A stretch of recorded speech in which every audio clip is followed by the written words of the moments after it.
Dr. Eric Kelly III and a host of phenomenal speakers from all around the globe for this 7-day virtual event that you don't want to miss. The mission of the Black Business Expo is to raise scholarship money from kids all the way from high school all the way from college. The Black Business Olympics is one of the largest Black business showcases in the world. It is an opportunity for businesses and companies to showcase their businesses globally. We are going to be giving away laptops up to $5,000 away to students. Again, I'm Olivia Appleberry, the founder of 2 Cents Finance and one of the speakers for the expo. I am so excited to see you there. For more info, go to www.blackbusinessexpousa.com or call 919-308-9090 and hope to see you there.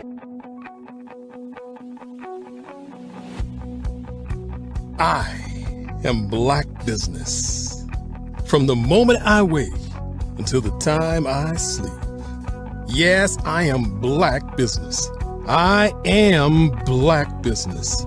Tell me, are you Black Business? I am Black Business. Do you support Black businesses? Listen, I support Black business because I am Black Business.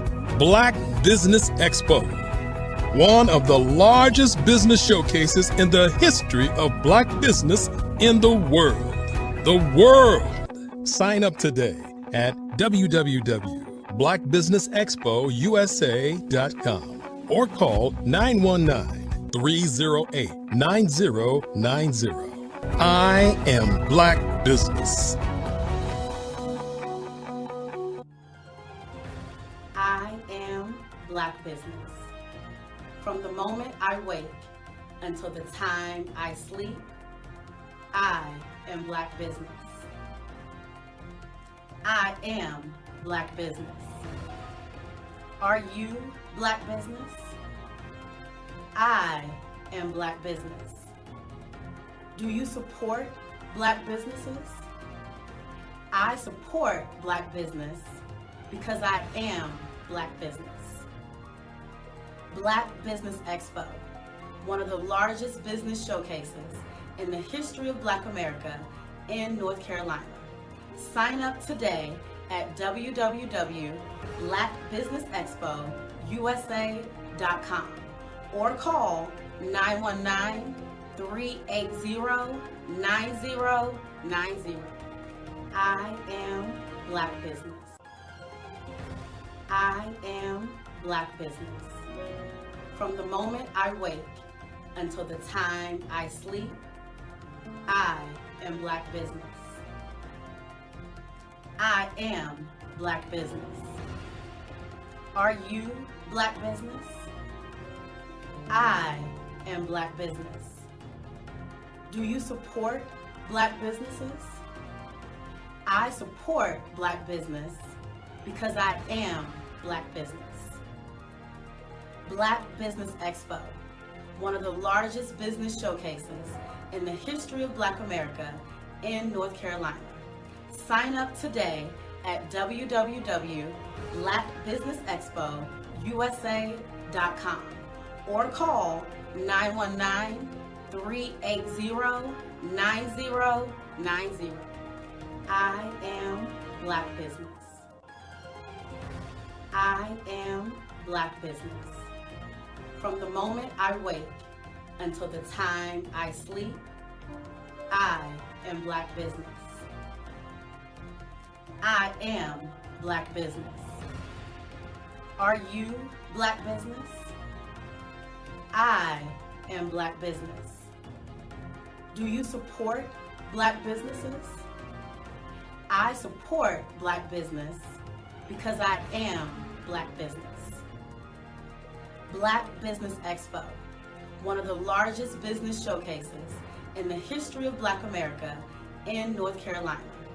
Sign up today at www.blackbusinessexpousa.com or call 919-380-9090.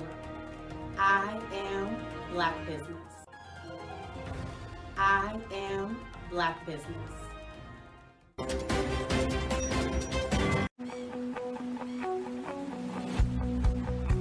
I am Black business. From the moment I wake until the time I sleep. Yes, I am Black business. I am Black business. Tell me, are you Black business? I am Black business. Do you support Black businesses? Listen, I support Black business because I am Black business. Black Business Expo, one of the largest business showcases in the history of Black business in the world. The world! Sign up today at www.blackbusinessexpousa.com or call 919-308-9090. I am Black business.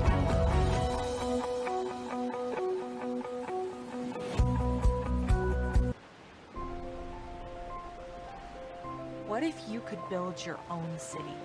A place where every child can find nurturing people to help them achieve their full potential.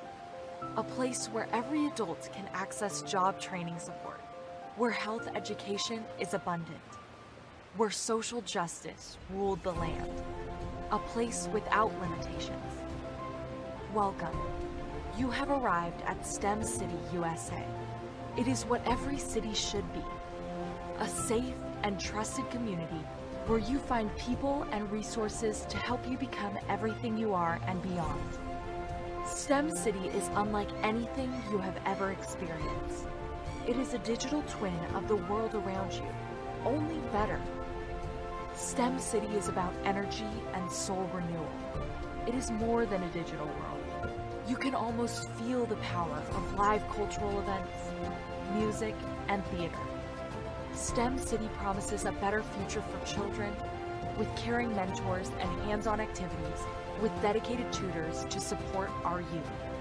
STEM City is your passport to a healthy lifestyle, with weekly events addressing our community's many issues. STEM City is your financial well-being, with helpful information on wealth management, career advancement, job training, and so much more. STEM City is the community you deserve. It is the city where your dreams can come true. STEM City USA, a place in the sky that is accessible to all who reach for the stars.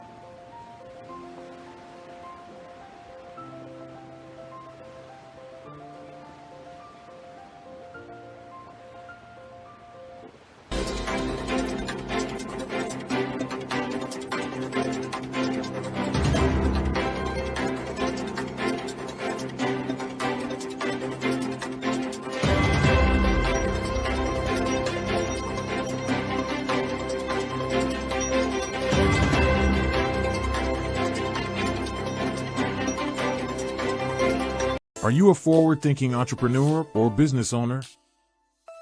The world is changing faster than ever, and it's time to pivot and adapt to the future. Hello LLC is here to help you do just that. Hello stands for helping enterprises leverage leading-edge optimizations. Our innovative solutions can streamline operations, reduce overhead costs, and give you a competitive edge in a market projected to reach $5 trillion by 2030. By pivoting to the metaverse, businesses can tap into a rapidly growing market that is projected to be a significant part of daily life for 25% of Americans by 2026. As a full digital metaverse agency, the Hello LLC can help you create custom solutions to streamline operations, increase productivity, reduce costs, and drive brand recognition. Why should you pivot to the metaverse with the Hello LLC? By leveraging cutting-edge technology, you can provide immersive experiences for your customers, expand your global reach, and unlock new revenue streams. Contact us today to make the pivot.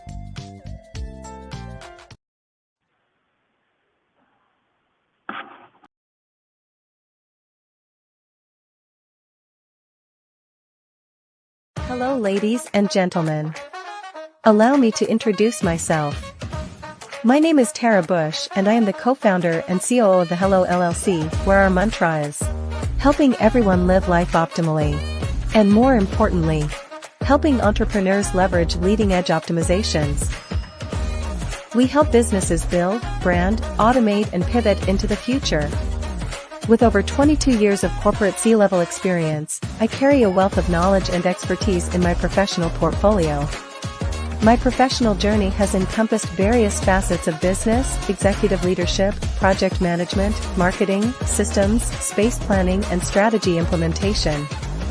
I have had the pleasure of partnering with and managing multi-million-dollar projects for the top Fortune 500 companies, prestigious universities, and well-known sports teams around the world, like ExxonMobil, Apple, Samsung, Cisco, HP, Ziegler Cooper, the Houston Astros, the Dallas Cowboys, Bank of America, and Vanderbilt University. What fuels my drive is a passion for innovation and creativity that knows no bounds. I thrive on pushing the boundaries and thinking outside the box to bring fresh, ingenious ideas to the forefront. I turn visions into reality. As a leader, I am a steadfast advocate for integrity and creativity. I am driven by a profound desire to help individuals and businesses create their own return on time investment while leveraging technology. At the Hello LLC, we are more than just a 3D digital marketing agency. We are a community committed to helping, building, and thriving together with integrity. We can either show you, teach you, or do it for you. We believe in the power of innovation to transform the status quo. My fellow professional powerhouses, in the spirit of abundance, I firmly believe that there is enough prosperity in this world for all of us to thrive together. So, I invite you to make the pivot because the future is already here.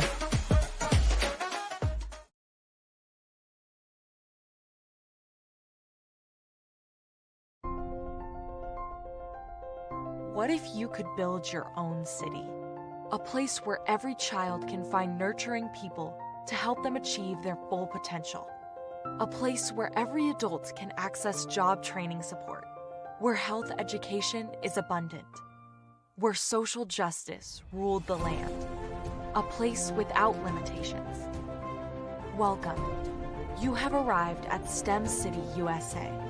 It is what every city should be. A safe and trusted community where you find people and resources to help you become everything you are and beyond.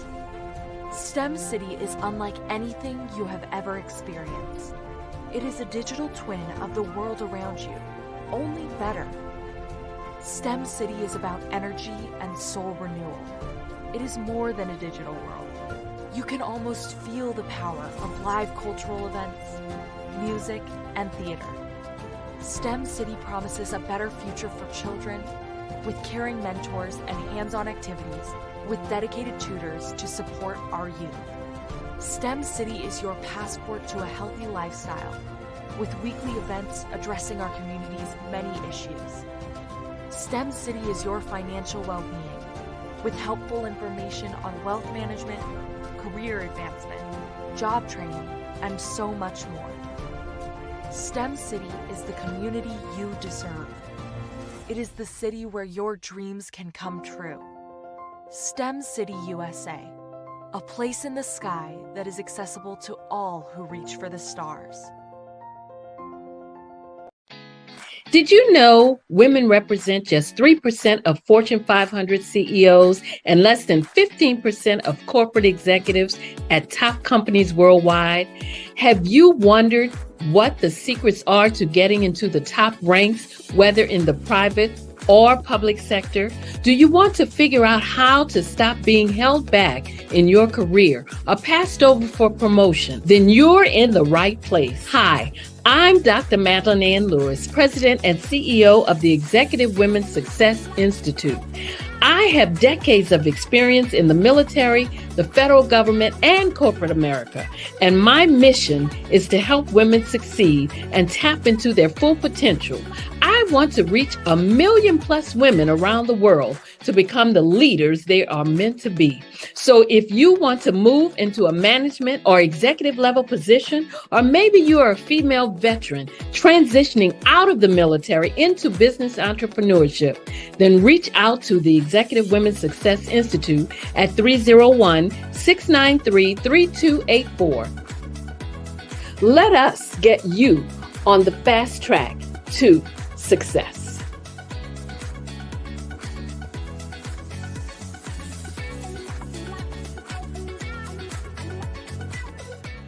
Phenomenal Tanya T. Wise, who is here from the great state of Maryland. Tanya, welcome and thank you for being with us today. Can you indulge our audience a little bit and tell them just a little bit more about who you are and what it is that you do?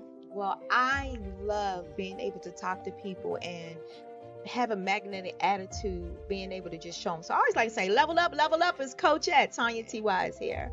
So can you tell our audience, just give them a teaser about what your presentation will be about? So my philosophy is that we should all be living our dream life. So tomorrow I'm going to talk about how you start living your dream life. What are some of the things that you thought about in your childhood that you just kind of let go and dormant? Wow. And I want to reignite that and just give you some pointers and some tips, some tools, some strategies to be able to start living your best life now. And guess what, Rhonda? And leave it inheritance for your legacy. Oh my goodness. Okay, I know that's resonating with a lot of people. I've heard that you have a dynamic coaching program. Can you tell us a little bit more about that? Absolutely. So our coaching program help people that have the lack of time, that lack strategies, and lack the confidence to go after their dream life. So we help them implement tools, we help them implement strategies, as well as give them resources so that they can live their best life now and leave that inheritance. Wow. Oh, I love that. I love the leave the inheritance part. Listen, you are dropping some major nuggets, and I know a lot of what you're saying is resonating with a lot of people, but I think we're all curious. How did you even make this transition into the speaking and coaching arena? What's the story behind this? So I started out in finance, and I realized that a lot of people don't necessarily go after their dream life because of the lack of finances or the education behind finances.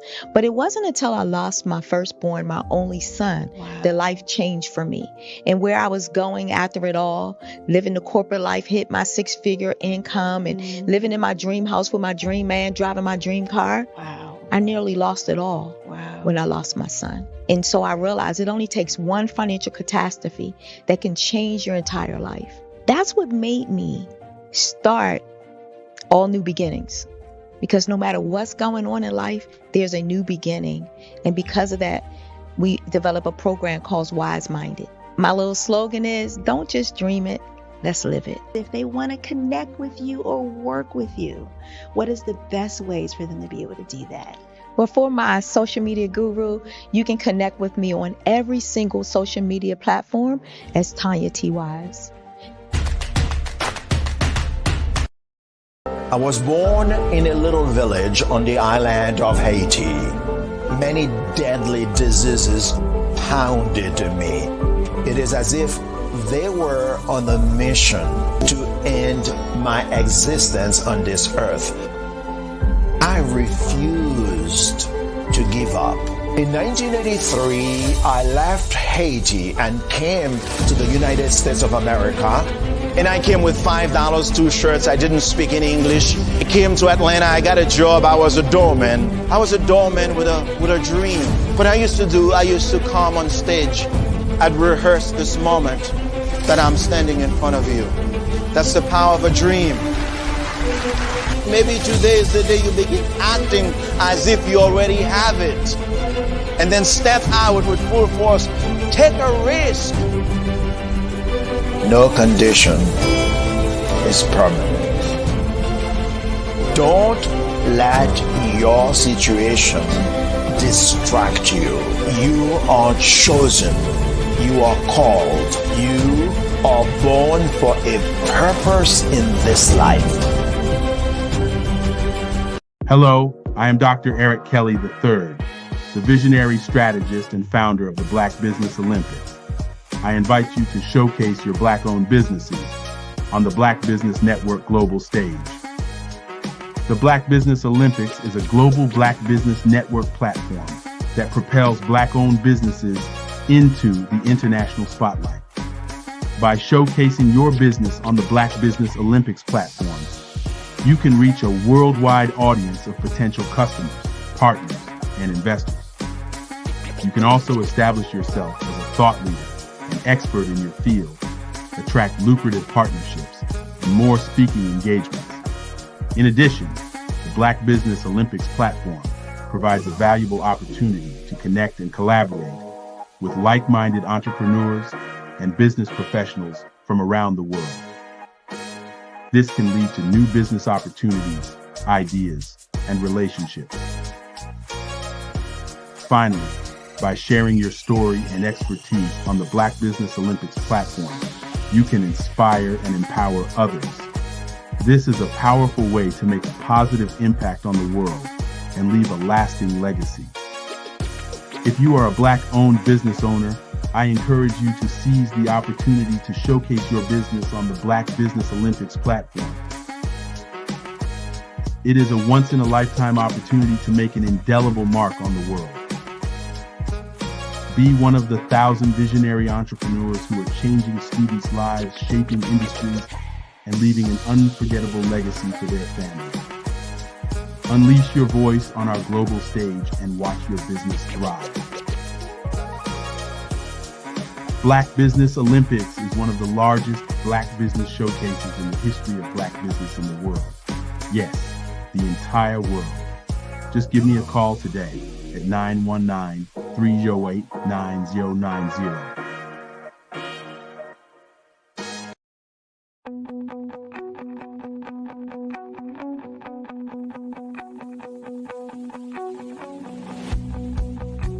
I am Black Business. From the moment I wake until the time I sleep. Yes, I am Black Business. I am Black Business. Tell me, are you Black Business? I am Black Business. Do you support Black businesses? Listen, I support Black business because I am Black Business. Black Business Expo, one of the largest business showcases in the history of Black business in the world. The world! Sign up today at www.blackbusinessexpousa.com or call 919-308-9090. I am Black Business.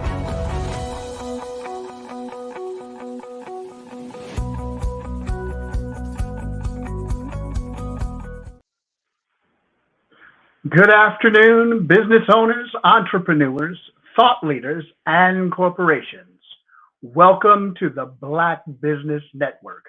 My name is Lawrence Nichols of LTN Enterprises, LLC, home of LTN Leaders Who Win. I am your business moderator for this afternoon on the Black Business Network. The Black Business Network is a 24-hour business network showcasing Black businesses, business owners, entrepreneurs, and thought leaders worldwide. We have speakers from North Carolina, London, Singapore, Africa, Japan, and cities all over the United States. The Black Business Network is a global community sharing its business knowledge to empower, inspire, and educate businesses about business. Our first speaker is Toria Howard. She launched her real estate investment company, Exquisite Dreams Properties, in July of 2020. She became fully licensed in real estate in January 2021. Her passion is for helping people that and coaching them in financial literacy. She was born and raised in Detroit, Michigan, went to Michigan State University, graduating with a bachelor's in 2003. After graduating, she decided to take her talents in education. She received her master's degree in education from Wayne State University in 2007, and from there moved to Champaign, Illinois, where she taught high school English and coached girls basketball. After leaving Champaign, Illinois, she moved to Memphis, Tennessee, where she got married to Ronnie Howard and inherited 3 princesses and one of her own. After 15 years in education, she decided to pursue her dream in the real estate industry. She is still in the education field, teaching middle school students. However, commercial and business funding is what enabled her to expand her reach, support more business owners. Her passion is to serve as many people as she can, working to redevelop once forgotten neighborhoods.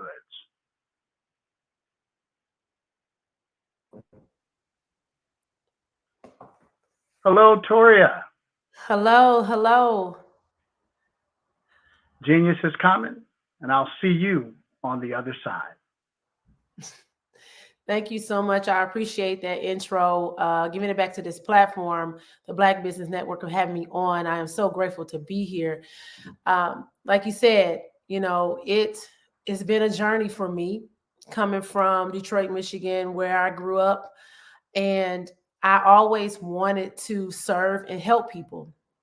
And one of the things that I always did when I was younger was teach. And I didn't think I was going to ever become an educator. I kind of fell into it. I was chasing money at Michigan State University, and I picked something that I knew I didn't like. I went to an internship in Erlanger, Kentucky at Toyota, and I knew I didn't want to do the cubicle corporate life. I like to interact with people. I like to, talk with people. I like to change people's minds. I like to, make sure that I'm making an impact. And I knew I wasn't going to be able to make an impact in that way. So I started as a substitute teacher, and I gained the love of being an educator of young people at 22 years old, teaching high school seniors. Imagine that. So I'm not that much older than them, but I did gain a lot of respect because of the way that I could relate to them. And I was able to do a lot of things during that time because of the fact that it was during the Hurricane Katrina had happened, and I had an influx of people in my classroom. I had a classroom of 38. So I knew then that I was built to educate and make an impact. I just didn't know on what level. As I grew in my age and I grew, in my education, I did not grow in my financial literacy. And I wasn't familiar with a lot of things. I was able to get credit cards when I was, in college. And I had a lot of influx of money coming into me with refund checks and all these things. And I had no clue what to do with them. And I messed up my credit. I tried so many different things to fix my credit. At that time, I did the consolidations. I did it 2 or 3 different times. I had family members help me. And I finally got it together, and I was able to purchase a home in 2010. Now, if I had the financial literacy enough, I would have been able to do way more with that home because I got it at a good price. I bought a 4-bedroom, 2-bathroom home for $150,000. And that is, and it's 2,600 square feet. So at that time, that was a great price, and still is. And now that house is worth like 3 to 4 times more than what that is now. So I didn't have the education enough to really utilize the real estate that I have and realize what I had at that moment. And once again, I went back into old habits, old spending habits, doing the things that I knew was reckless. You had to I'm gonna go back a little bit because my spending habits became reckless because when I was in high school, my parents, they were divorced and they didn't talk to each other. So I was getting money from my mom, I was getting money from my dad, and I had a job. So I was getting so much money as a teenager and I didn't have any expenses at that time. So I was always at the mall, always going out to eat with my friends. And I'm not talking about McDonald's. We're talking about real restaurants like Red Lobster and seafood restaurants, like stuff that you're going to spend $30, $40 a plate. As a teenager, I was doing those things. So I kept up with those same habits throughout my 20s. And once I started paying bills, it started to come back and bite me. And when I bought my house, it started to come back and bite me. And I didn't have the financial literacy enough to use my credit and use my home to further invest. So at this moment, I'm still in education. I'm getting paid more, but my paychecks are getting slimmer because of the fact that I had poor spending habits. I was a spender. That's the type of person I was with my money. I spent everything that I had. I wasn't even living paycheck to paycheck. I got paid that day and I was broke that day. And I knew something had to change. But of course, in the midst of that, I was still doing the same things because nothing had hit me to the point where I needed to change. I had a home, I had a car, so nothing happened. But that one fateful July 2017, when I decided watching HGTV, look, I know it's cliche, right? So I found my passion for real estate by recovering from surgery. And I wanted to take it to a whole nother level. So in 2017, I did a lot of studying. Through 2017 through 2020, I did a lot of studying. I did a lot of educating myself. I read books. I went to seminars. I did all the things. I still had poor spending habits though. And I didn't think that was going to come back to bite me at that moment, because when I was going to these seminars and everything, they were telling me, oh, well, you can use other people's money. You can use this and you can use that. You don't need credit. You don't need money. You can buy real estate, whatever, right? So I had that in my mind. With a 567 credit score, I thought I was going to go out and buy some real estate. Absolutely wrong. So when I started my company, because it was brand new, Exquisite Dreams Properties, I had no clue about being a business owner. I got all the education on the real estate part, but I didn't educate myself on how to operate a business. So I did a lot of things wrong in the beginning. I didn't set my business up right at the beginning. I didn't have my personal finances together. So that piggybacked off of my business finances. So me and my partner at the time, we got a deal where we could buy 3 homes for $100,000 each, $300,000. And the owner, he loved us. He wanted to give it to us. It was our first opportunity, but we had to find financing. And this is where I was put on my back. With that 567 credit score, I went to 11 lenders who said absolutely not. With my credit score, with us being a new business, nobody wanted to finance us. As much as that deal was a good deal. And the last person did say they would finance us. So we thought we were in the clear. We thought we were doing it. And he said, oh, well, you need to come up with 40% of the 300,000. Now, I'm an educator. She was a stay-at-home mom. We didn't have 40% of 300,000. So it disappointed me to the point and to the fact that I couldn't do nothing for myself or my company. That's when it clicked in me to know that I needed to change. I needed to change my mindset and how I thought about money. And it had for me not to get that deal. So I think if I did get that deal and I got a chance, I probably wouldn't have changed my habits, not that quickly. But because I disappointed myself and my company, I decided to do something about it.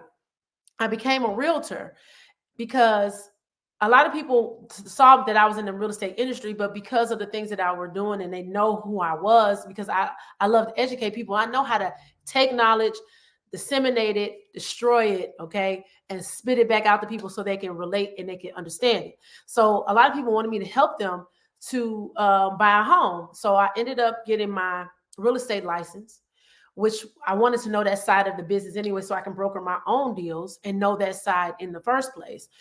And that right there in itself showed me how many people were just like me, who had a poor sense of education when it came to financial literacy, who didn't know what to do, didn't know where to go, couldn't really trust a lot of people because they had been scammed. I had been scammed as well. So I understood.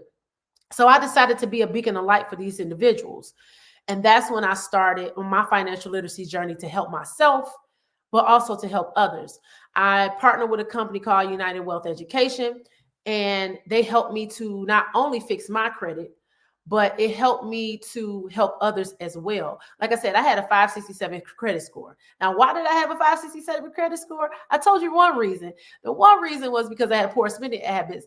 But two, I had 3 bankruptcies. Not one, not 2, but 3. And if you don't know what a bankruptcy is, it's basically you consolidate all of your bad debt and you go to court and they basically dismiss it for you, but it leaves a stain on your credit report that can help hold your credit down significantly. And I had 3 of them. So, all of that just made me have a urge and a passion to help myself and also help others, because I kept getting people who wanted so badly to buy a home, who wanted so badly to, achieve, that dream of home ownership, and they just didn't know where to go. So I dived into it. I started educating myself on financial literacy. I started attaching myself with mentors. I still have mentors to this day, have been doing this for 30 years, real estate and credit together. I have a plethora of knowledge from people who have been doing it. And I've also read books. I do YouTube videos. I, basically learn from my own mistakes. And I started teaching people and educating people on how to be more financially literate and how to acquire real estate in the same way. So I started with the mindset, because everything starts with your mindset. It doesn't matter what it is. If you want to be in the real estate industry, if you want to be an entrepreneur, if you want to be a doctor, a lawyer, a nurse, electrician, a welder, whatever it is, it starts with the mindset.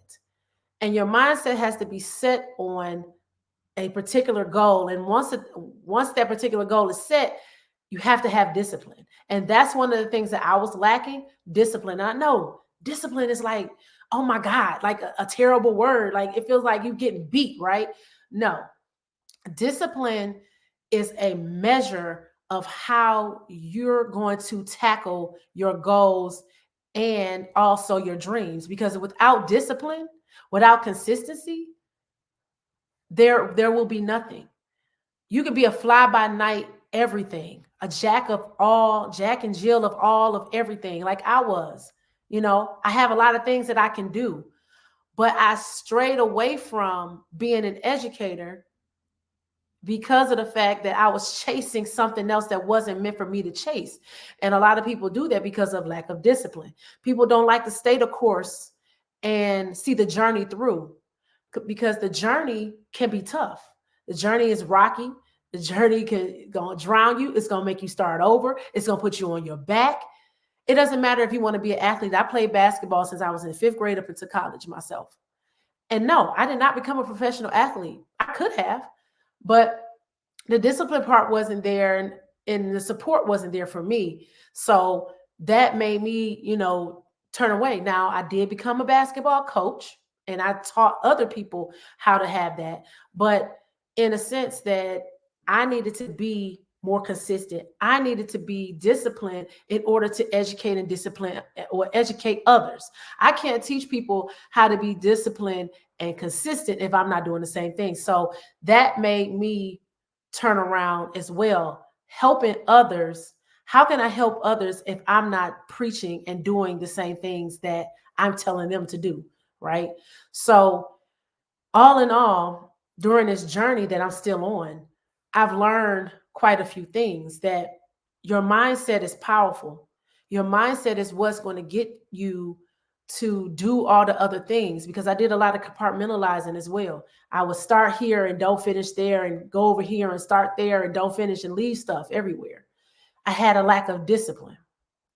I had a lack of focus. And I had to refocus myself in order for me to be able to be a beacon of light for the people that were in the dark. And that's what it is. You have to, when you're thinking about becoming an entrepreneur, becoming a professional, becoming whatever it is, you have to think of serving first. Serving, impact, then money. Serving, impact, and then money. A lot of people just want the money, and that's fine if that's what you want. But how are you serving? How are you making an impact? The more that you serve, the more that you make an impact, the more that you solve problems, the more money you make. And that's what people don't tell you, or they don't show you that. They just show you the glitz and the glamour and all of the things that are acquired from this. But they didn't show you when they were at home in their little tiny apartment, or however long it took them to get to where they are. You just see where they are now. But it took structure, it took discipline, it took a mindset.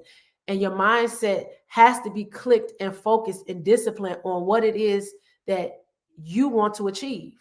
And that's what the disconnect came for me during these years that I became a real estate professional and also a financial literacy educator. And I am starting to be more disciplined because of the lessons that I have learned, and also listening to that inner spirit that's inside of me. A lot of people ignore that. I know I did for a lot of years, because that inner voice can scare you. But if you don't know, your first thought, your first mind, your mind is in your gut, is in your belly, which sends the signals to your head to let you know exactly what you need to do. So when they say trust your gut, it's like a cliche saying. No, it actually is. When you have something that you've been hearing inside of your spirit and it scares you and it don't seem like it's right, or it's just like something out of the ordinary, most likely that's the direction you're supposed to go. And a lot of times that voice can be scary. I thought I was supposed to be, something way different than what I'm doing now. I tried to run away from education. I tried to not talk to people and serve people and just be by myself and be on my own. But that's not the direction that God wanted me to go. And I had to realize that being an educator is what I'm supposed to do in real estate with my real estate investment company, and also my financial literacy business as well, because incorporating that is going to catapult our communities to a whole nother level. It's not even about, I fixed my credit, but how many people are budgeting? How many people know how to pay off debt? All these high interest things. I tell my clients all the time, you start where you are. You don't have to do what everybody else has done. What works for you, So, it's debt payoff, it's savings, it's estate planning, it's monitoring, it's so many different things that comes with financial literacy. It's investing right, investing in the things that you like. I love real estate. So I invest in real estate. I invest in REITs. I love the stock market because I like looking at charts. I know it might be weird. Okay. I love looking at numbers and charts and things. That's the business side of me. But that excites me, looking at the numbers grow and how they can move and how you can make money minute by minute. That excites me. So you have to figure out first and foremost, when it comes to your mindset, is what is your talent? What do you have? What do you possess? What is in your hands? Everybody has been given a God-given talent. What do you possess in your hands that you know that you are good at, that you can do without even breaking a sweat? For me, I knew it was educating people. I knew it was relating to people and talking to people. And like I said, I take information and I eat it and I can spit it back out better than, that it was written, so that you can understand it. And I know how to meet people on their levels. And I know how to change minds. That's what I do for a living every single day with these young people. So I know how to do those things. So I was running away from that because of different situations that I was in that wasn't right for me. But the reason why those situations were not right for me is because I chose to chase money and not chase the impact. So, that part of me I had to realize that this is where I am. This is what I'm good at. This is my talent. So now I've done the mindset shift of knowing this is what I am. And I lacked the discipline. That was another thing that was hammered in my spirit. You're not disciplined, Toria. You're not disciplined. You're not disciplined. You're not following directions. You're not disciplined. Right? So coupled with that, I did some self-reflection, and then I was able to sit down and refresh my business because I had to start over again because I wasn't ready. I hit the ground running without being ready, head down, head first, not asking, the right questions, not doing the right things. And I had to start over twice. Okay. So it wasn't that it came to me all at once and I had all these things together, and there's nothing wrong with not having it all together. Perfectionism is a way for you to use an excuse as why you're not doing something. And that was another thing that was for me. I was trying to just be perfect all the time, perfect, show up perfect. And you're not going to show up perfect all the time. You're not going to be able to, do everything perfect. You just have to do it. And that was another thing for me, was just doing it. From when I look at my videos from when I started up until now, I've grown so much, but I never would have had that growth if I never would have started in the first place trying to be perfect. I used to read, off of things. You could tell I was reading, I didn't, and looking back at those videos and things of that nature, now I'm able to do more because I've done the work, I've done the practice, and I know what I need to do. So it comes with discipline and consistency. And that's what has to be done in anything. It doesn't matter what it is.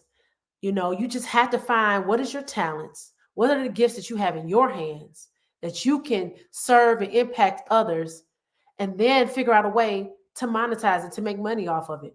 I know it's a lot of things that are thrown at us on social media, on, on the TVs and everything. Like, everybody is so successful. But the question that you have to ask is, what did they have to do to get there? I was, reading Kevin Hart's book. I read a lot of books, but I always kind of, I have 3 degrees, but I still read every single day. I've read, the Robert Kiyosaki's to the, like I said, I was reading Kevin Hart's book. And, even though he's a comedian, it took him 17 years to break the way that he has become this megastar. So it doesn't even seem like that long that it took him to do that. It seemed like he just came and it was here and he just took off like a rocket. It took him 17 years. And in his book, he displayed that he had to start over 5 times. He had to figure out what he wanted to do, especially after squandering his senior year and didn't figure out what he was going to do and didn't apply to colleges and all these different things and these lessons that he learned. He ended up doing all those things later because he found what his talent was. And when he found what his talent was, which was being the funny guy and doing the things that made people laugh to enrich them, he turned that into something that made money. It didn't make money for him at first. He was going to New York doing it for free. I do a lot of things for free. I speak for free. I consult people for free. So it's not about the money up front. It's about making that impact so that you can monetize it. You can become a megastar in your own right, whatever it is that you want to do. And I know for a fact that I will become what it is that God wants me to become, because now I know what it is that I possess, what my talents are, how I should be working them, and why I'm doing it. What is your why? My why is to teach people how to be more financially literate so that they can acquire whatever it is that they want to acquire. Real estate is my niche, is my passion, is what I want. So if you want to learn how to, buy real estate, I can teach you how to buy real estate, looking in an investor mindset, even if it's your own primary home. But if you want to if you don't want to become a homeowner, but you want to be able to take your finances and make your money work for you, because money is a vehicle and it's supposed to move, and it's supposed to work for you and not you work for it. I can help you with that as well. So the things that I've learned over the years is that I cannot chase something that is not for me because it looks like it's going to make me a lot of money.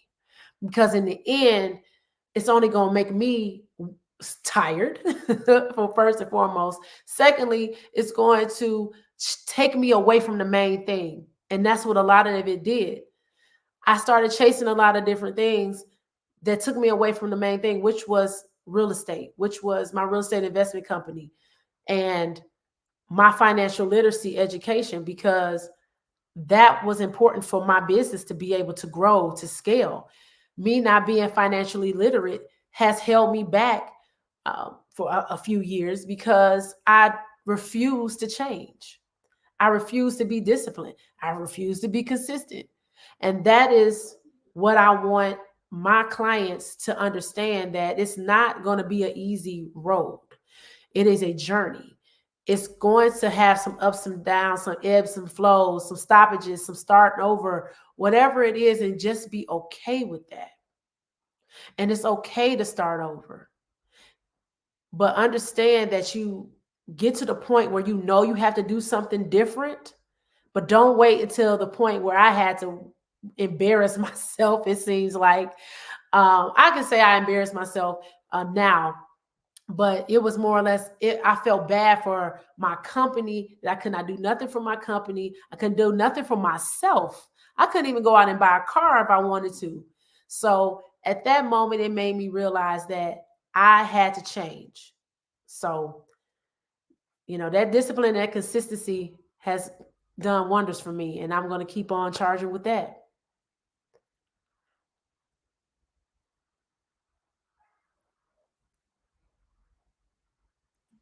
Love that, Toria. That is absolutely amazing. Listen, consistency, discipline, all of the things that you spoke about are things that are so very, very needed. And you are from the hometown. Give it up to Detroit. I know you're rooting for the Lions today. Yeah. Listen, great information. How can people get in contact with you? Well, I'm on every single social media site, but Toria D. Burton Howard is how you can find me on Facebook. I'm Queen Coach T at Instagram.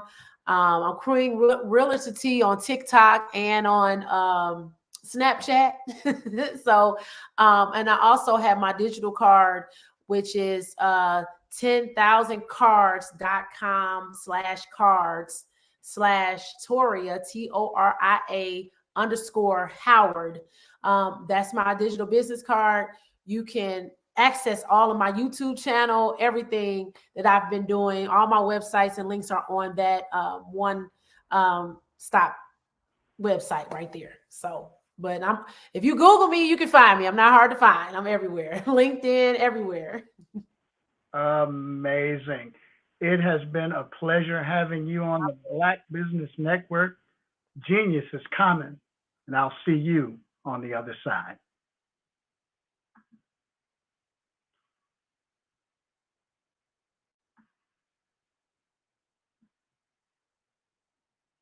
The Black Business Expo's mission is to raise funds for high school seniors going to college or K through 12 entrepreneurs. This expo is a fundraiser for students. You may go to www.blackbusinessexpousa.com to donate to the scholarship fund, or use the Cash App that's on the screen below at hashtag BBXUSA.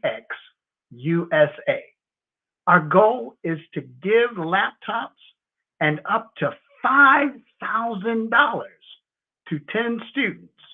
Students can register online at www.blackbusinessexpousa.com.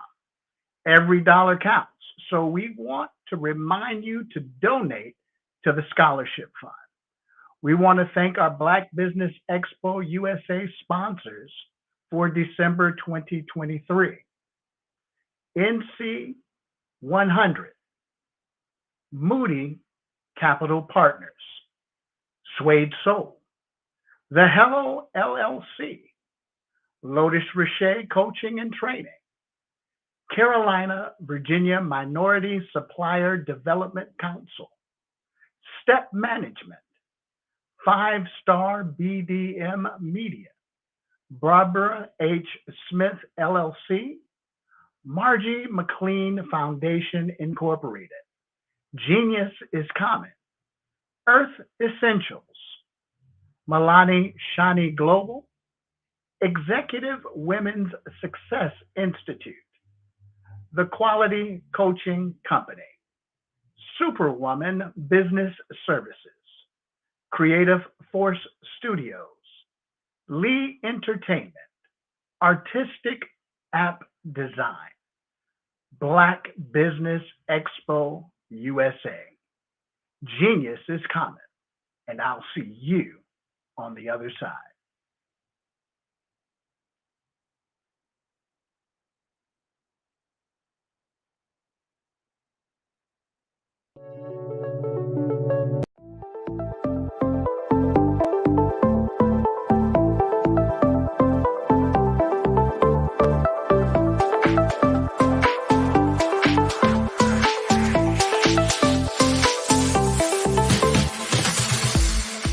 You need to be messaging and communicating to a lot more folks and getting them committed to you as a brand and feeling that you are trustworthy, as a subject matter expert, and for their needs and their pain points. That says, look, here are my pain points. Here's the problem that I have that I don't want, or the benefit that I want that I don't have. And Grant and Sydney understand that and are giving me information to be able to assist, in my eliminating those pain points.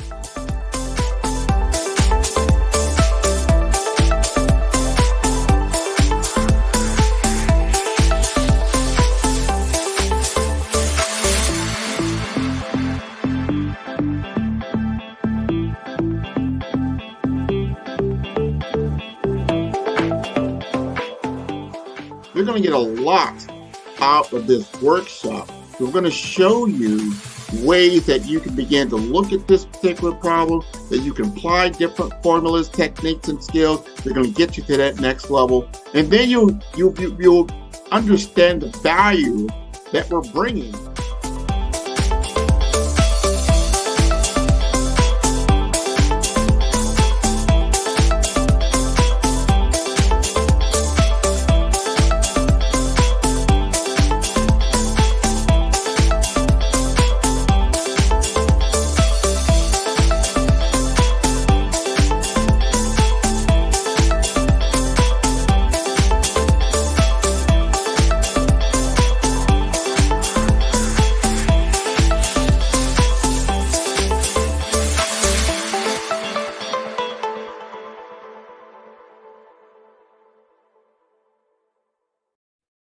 Hey everyone, it's Grant McGaw, CEO of 5-Star BDM and host of the award-winning Follow the Brand podcast and TV series, where I help you to build a 5-star brand that people will follow. My genius is personal brand development through intelligent communication and helping you achieve your business and career goals. I am a requested speaker on digital technology and brand development issues. I want to work with you to increase the value of your current opportunities while attracting new ones. Every one of you is unique, and we all share challenges that can be addressed through smart branding.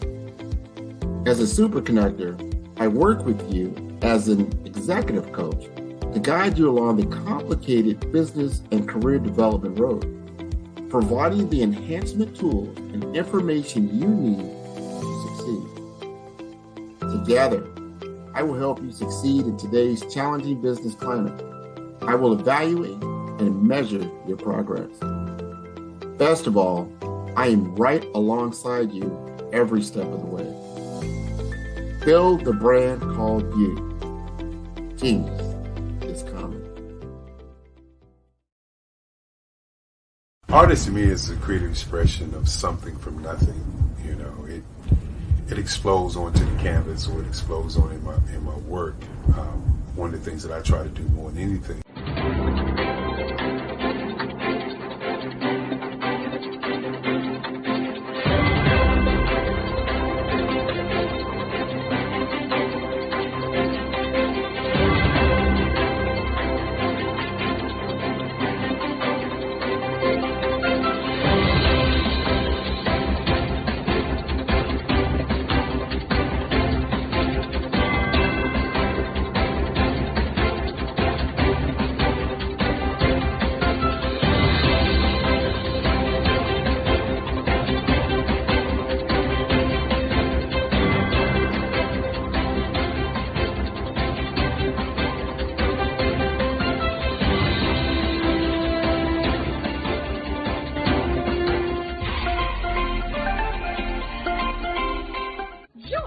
Dr. Eric Kelly III and a host of phenomenal speakers from all around the globe for this 7-day virtual event that you don't want to miss. The mission of the Black Business Expo is to raise scholarship money from kids all the way from high school, all the way from college. The Black Business Olympics is one of the largest Black business showcases in the world. It is an opportunity for businesses and companies to showcase their businesses globally. We are going to be giving away laptops up to $5,000 away to students. Again, I'm Olivia Appleberry, the founder of 2 Cents Finance and one of the speakers for the expo. I am so excited to see you there. For more info, go to www.blackbusinessexpousa.com or call 919-308-9090 and hope to see you there. Artist to me is a creative expression of something from nothing. You know, it explodes onto the canvas, or it explodes on in my work. One of the things that I try to do more than anything is I try to just give the lines and the movements and emotions and expressions into what I do. Art really means to me a chance to express how I feel deep down inside. Most of my art begins as a thought that I might have, you know, whether it's sports, whether it's history, whether it's a woman or a man. It pretty much starts as an idea of thought before I get into the actual image of what I'm going to draw. I do a lot of historical pieces. I was a history minor in college, and I love to do history pieces. And a lot of times I'm thinking about history, and then I try to make that history impact you as you look at it. That's one of the reasons I do pictures so large. People ask me, why do I do the pictures so big? And I tell them, I want the piece to impact them as they're looking at it, to kind of dominate them, dominate their space. And most of my pieces I try to do off page. I don't try to do anything that's going to be in those four corners or in a square. And I want your imagination to be a part of the piece that you're looking at.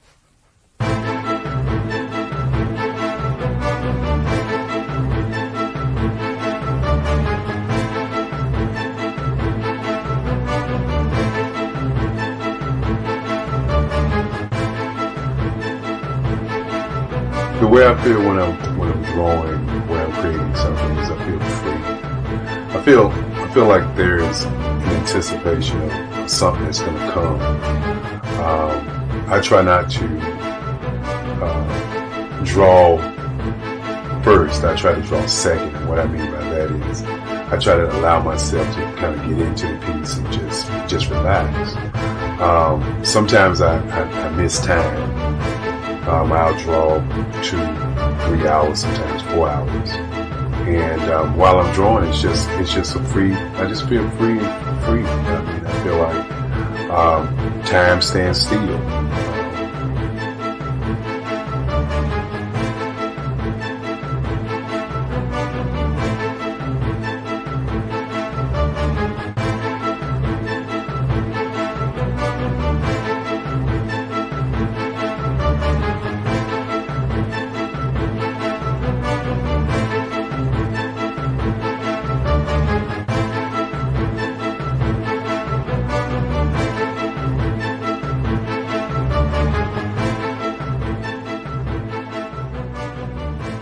That's what it's all about in terms of the lines and the colors in my work, is to get an expression, to go deeper and past just what you see on the surface, but to go in and try to find an expression that everybody gets a different taste of what that expression is, whether it's anger or whether it's being happy or whether it's being, kind of calm or nonchalant.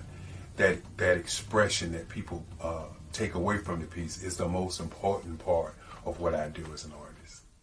Bold is the size of my pieces, where I try to do the piece larger than life, to kind of push forward toward you. And that's what the boldness is all about. It's not so much about the lines, it's about the size.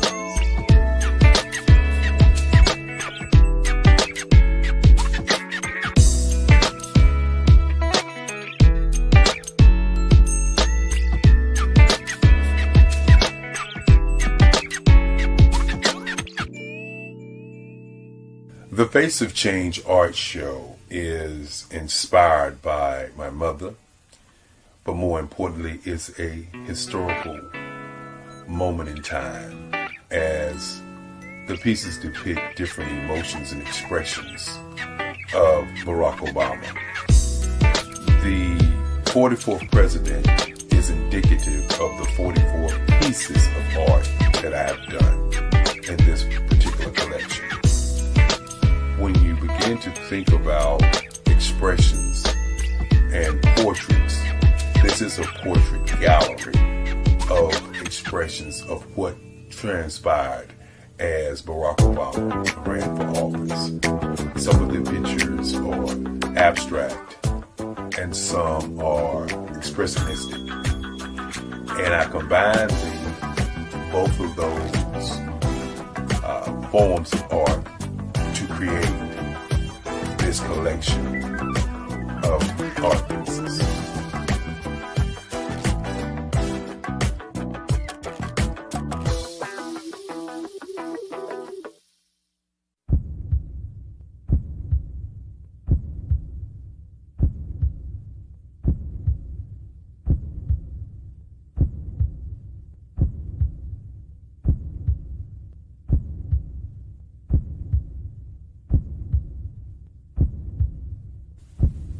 Overcomer, brilliant, ambitious, motivated, awesome. Obama.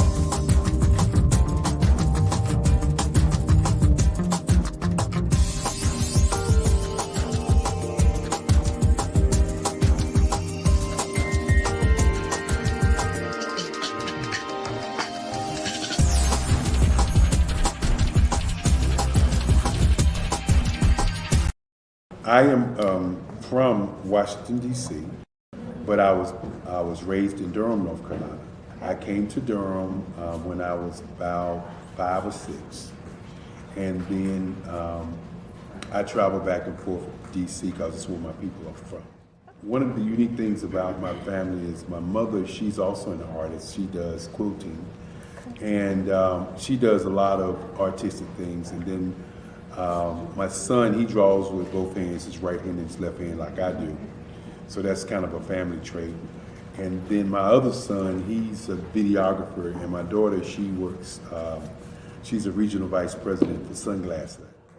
When you start out drawing and sketching, you want to continue to explore, you know, each avenue. I do pastels, I do pen and ink, I do painting, I do acrylics. I haven't done oils yet, but I try to do all facets of art. What I say to a lot of times to people is, you know, you can't put yourself in a box when you're an artist. You have to explore. And over the course of my life, I've tried to explore different mediums. I also do sculpture as well.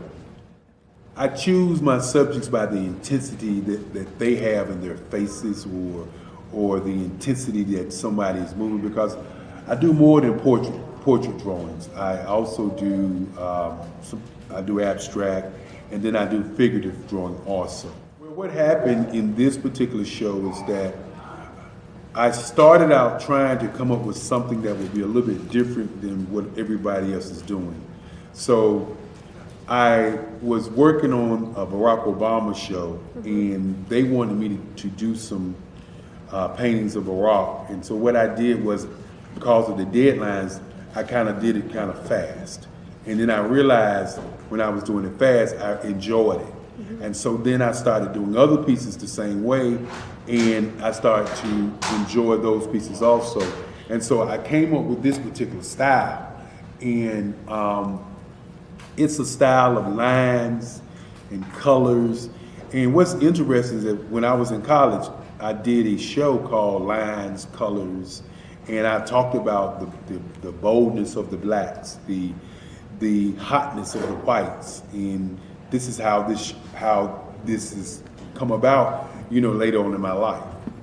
And the colors comes from a lot of the entertainers that I work with, where they wear different colors. They don't wear, you know, your plain reds or your whites. They wear different colors, and so that's also another piece of what's giving me the colors. The subtitle of this show is Faces That Speak Life. That's real critical. Faces that speak life. Each one of these pieces is a life source and a life energy that's being put on display for people that are looking at it.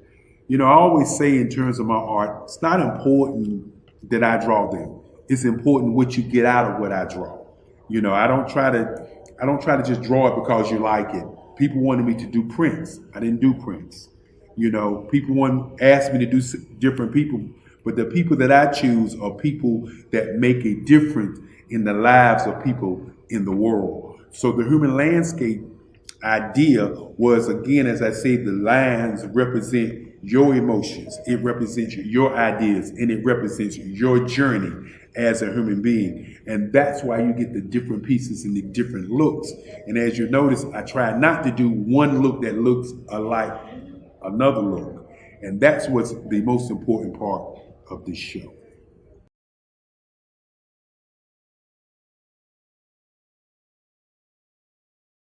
Art to me is a creative expression of something from nothing. You know, it explodes onto the canvas, or it explodes on in my work. One of the things that I try to do more than anything is I try to just give the lines and the movements and emotions and expressions into what I do. Art really means to me a chance to express how I feel deep down inside. Most of my art begins as a thought that I might have, you know, whether it's sports, whether it's history, whether it's a woman or a man. It pretty much starts as an idea of thought before I get into the actual image of what I'm going to draw. I do a lot of historical pieces. I was a history minor in college, and I love to do history pieces. And a lot of times I'm thinking about history, and then I try to make that history impact you as you look at it. That's one of the reasons I do pictures so large. People ask me, why do I do pictures so big? And I tell them, I want the piece to impact them as they're looking at it, to kind of dominate them, dominate their space. And most of my pieces I try to do off page. I don't try to do anything that's going to be in those four corners or in a square. And I want your imagination to be a part of the piece that you're looking at.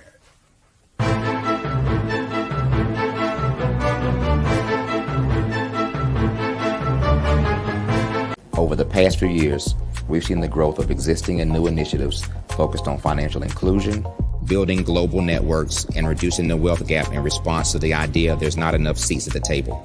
Whether their outcomes are to increase the representation of Black executives on corporate boards, ensure an inclusive global economy, or to create new U.S. African commercial pathways, the strategies are often carried out by separate programs. The question is, should they be? With the continent of Africa being home to more than half of the world's fastest growing economies, the youngest workforce, over 400 companies generating more than $1 billion annually, 700 generating more than $500 million annually that are poised for growth, and being the destination of nearly $5 billion in venture capital in 2021. Diversifying U.S. and Africa commercial engagement by building bridges between African businesses and their U.S. diaspora should begin being seen as mutually beneficial. From helping to reduce Africa's enormous capital gap to catalyzing two-way trade opportunities, the COVID-19 global pandemic hopefully has taught us that global challenges and opportunities are more interconnected than we thought.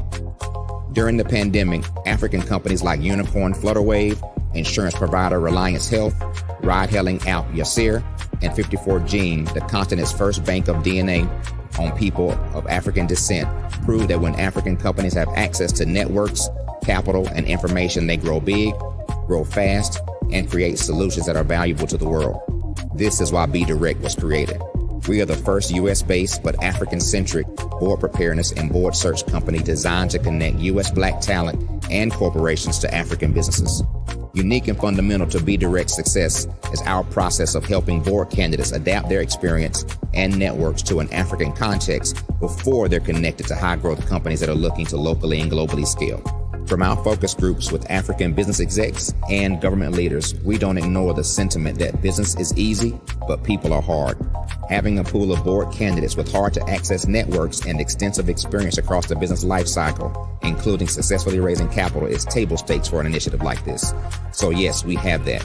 But corporate or entrepreneurial success in the U.S. does not guarantee success in Africa. Developed alongside industry partners on the continent, our training program, Be Direct Prep, is designed to transpose their experience to create cultural comfort, understanding, and a commitment to helping businesses in Africa scale. Our board governance sessions are African continental and country specific, integrated with cultural awareness and dexterity training, masterclasses led by African industry execs, and mentoring and coaching from African continental-based facilitators.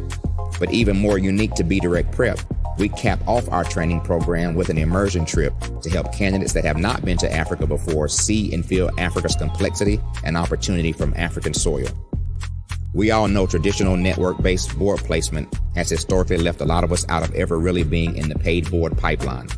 Our strategy supports the work of many great organizations that are successfully filling seats at U.S. board tables by creating more tables for those that are still left on the sideline. It's time to start seeing the role and value of U.S. Black talent and businesses on the continent of Africa differently. Old perceptions and habits limit economic inclusion. Let's transition Black talent and the African businesses they will support from the periphery of the global economy to its core. Living in a global lockdown, we all know now how fast local and global economies can change, and see the value of having businesses that hire, strengthen local value chains, and even grow globally. Status quo in any form holds back progress. We must democratize U.S.-Africa commercial engagement by socially and economically connecting cultures that have long been disconnected. It's time for Africa's U.S. diaspora to redefine their global value by helping African businesses scale continentally and globally. You are in the right place at the right time.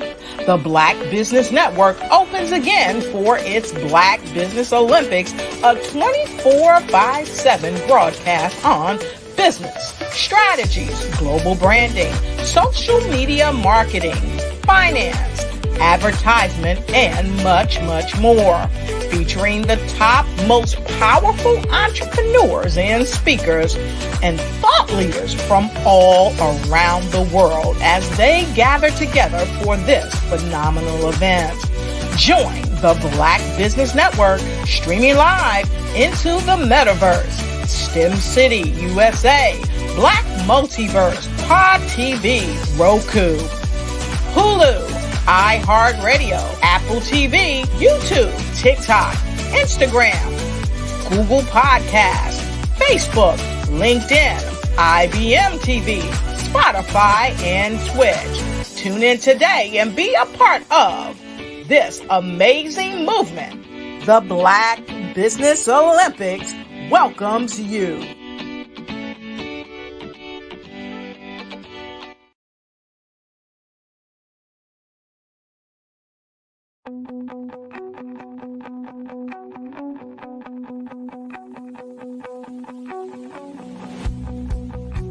I am Black Business. From the moment I wake until the time I sleep. Yes, I am Black Business. I am Black Business. Tell me, are you Black Business? I am Black Business. Do you support Black businesses? Listen, I support Black business because I am Black Business. Black Business Expo, one of the largest business showcases in the history of Black business in the world. The world! Sign up today at www.blackbusinessexpousa.com or call 919-308-9090. I am Black Business.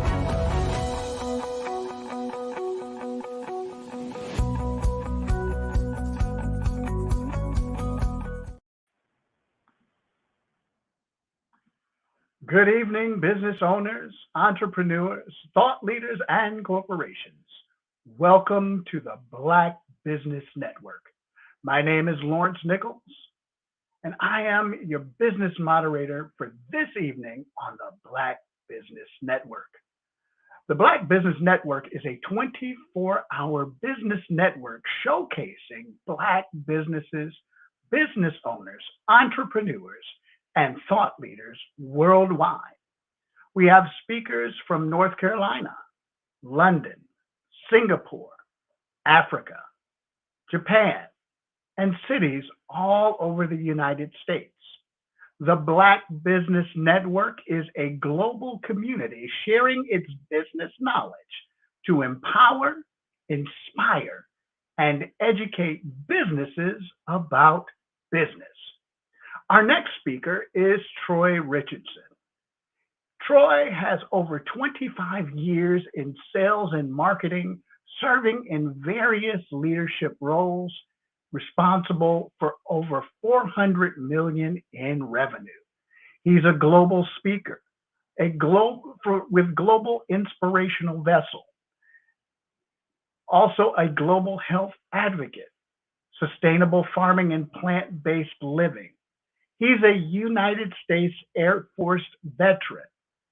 He is president of RCG LLC and RCG Media Group, developing TV and film projects and stage plays. He's an executive board member for 3 nonprofits, and he is a licensed financial professional. His purpose is to empower people in communities by providing information that will enable sustainable living by utilizing natural and holistic methods, focusing on the mental, spiritual, and financial wellness in a global setting. He's also a veterans advocate where every day is Veterans Day.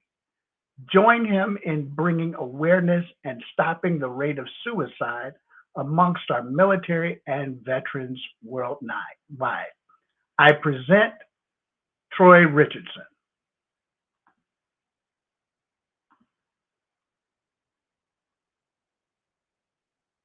Good evening, Troy.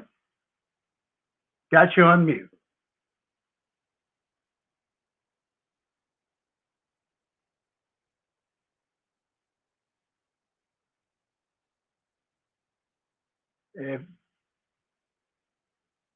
Go ahead and unmute yourself there.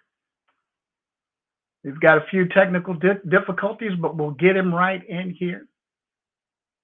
Again, this is the Black Business Network.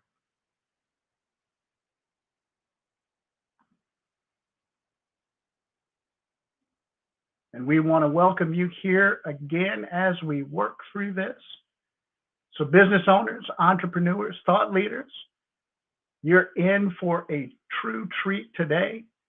There have been, if you have already experienced it, as we are in the final day of the Black Business Olympics, I'm certain that you've had the opportunity to gain a lot of wisdom and a lot of knowledge, particularly in the spaces that help to make our businesses better.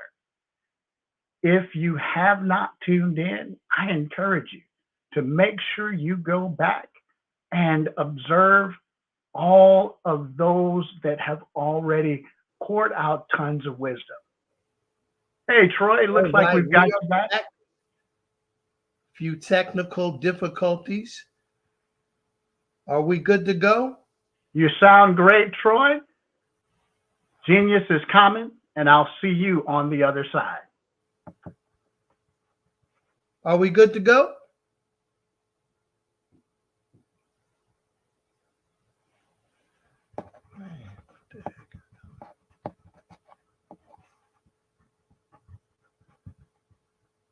Hello, can you guys hear me out there? Hey, Troy, we've got you. You're loud and clear. Okay, just wanted to make sure. All righty. Genius is coming, and we'll see you on the other side. Yes, you shall. Yes, you shall. Well, good evening, world, and to the Black Business Olympics family and colleagues. This is such an honor and a blessing to be speaking with you on Christmas Eve 2023 as we get ready for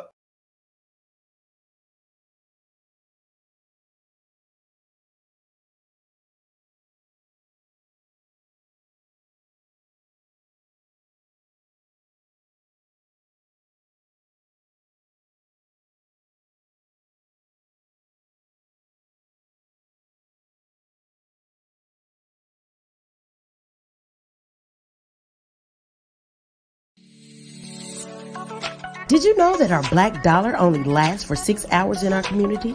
Yet other communities, their dollars last for 19 to 30 days.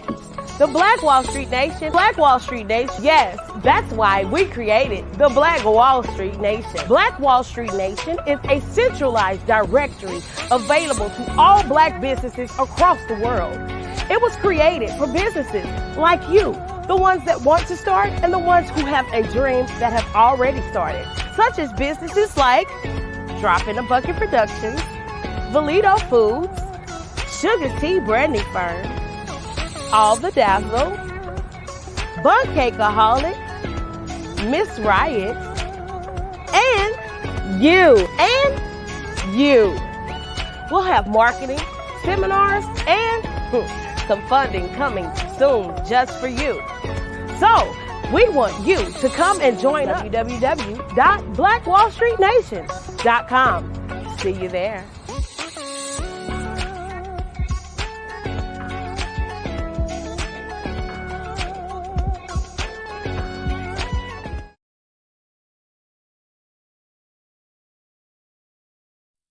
It's your time to ignite and take flight in every area of your life with the new Ignite and Take Flight Planner 2024. It's time for you to seize the year with your great new planner. You see, this planner is designed for every entrepreneur to pursue strategic planning that cultivates. Hey there, Troy. All right. Again, such an honor, such a privilege to be here with the Black Business Olympic family, and just a true blessing. And I want to mention something very powerful in my life, and that's care, right? They say people don't care how much you know until they know how much you care. And for me, care means the collaborations, the acceleration, the revelation, and the elevation of your mindset, of your relationships, of your businesses. It's all going to get down with the collaborations, the relationships, the bonds, the partnerships, the mentors, the people that you surround yourself are the things that are going to make you successful. Now, you heard at the beginning, over 25 years, sales, marketing, business development for various organizations, from government to corporate to nonprofit. I've been able to go into a few different spaces and use my skill set, which is relationship building connections at the right levels, at the right layers, that have turned into over $400 million in revenue, not for RCG, but for other companies. And that's one of the things that triggered me going into business myself in 2016, as I was pondering my future. And I just took a look back at what I had done for several companies. And at that time, it was over $300 million that I had produced in revenue. And I was making good six figures, don't get me wrong, but I wasn't making that CEO type of money that I was bringing in for these other CEOs, right? And other executives. So I put my head together and I just said, well, listen, Troy, if you could do it for these folks with all the relationships that you built over the years, there's no doubt that you could do it on your own. So I set out and I talked to some of my mentors, my leaders in my life, and came up with a strategy. And we released it in 2016 in consulting, talking with companies about how to increase their sales revenue through relationship building. What's going to set you apart from others, right? And I always tell people, there's only one you, right? Don't try to manufacture another version of someone else that you might like the way that they've been successful. You might like their presentation. You might like the way they say certain words, and that's fine. That's a motivating thing for you. It's inspiring, but at the same time, you've got to be you.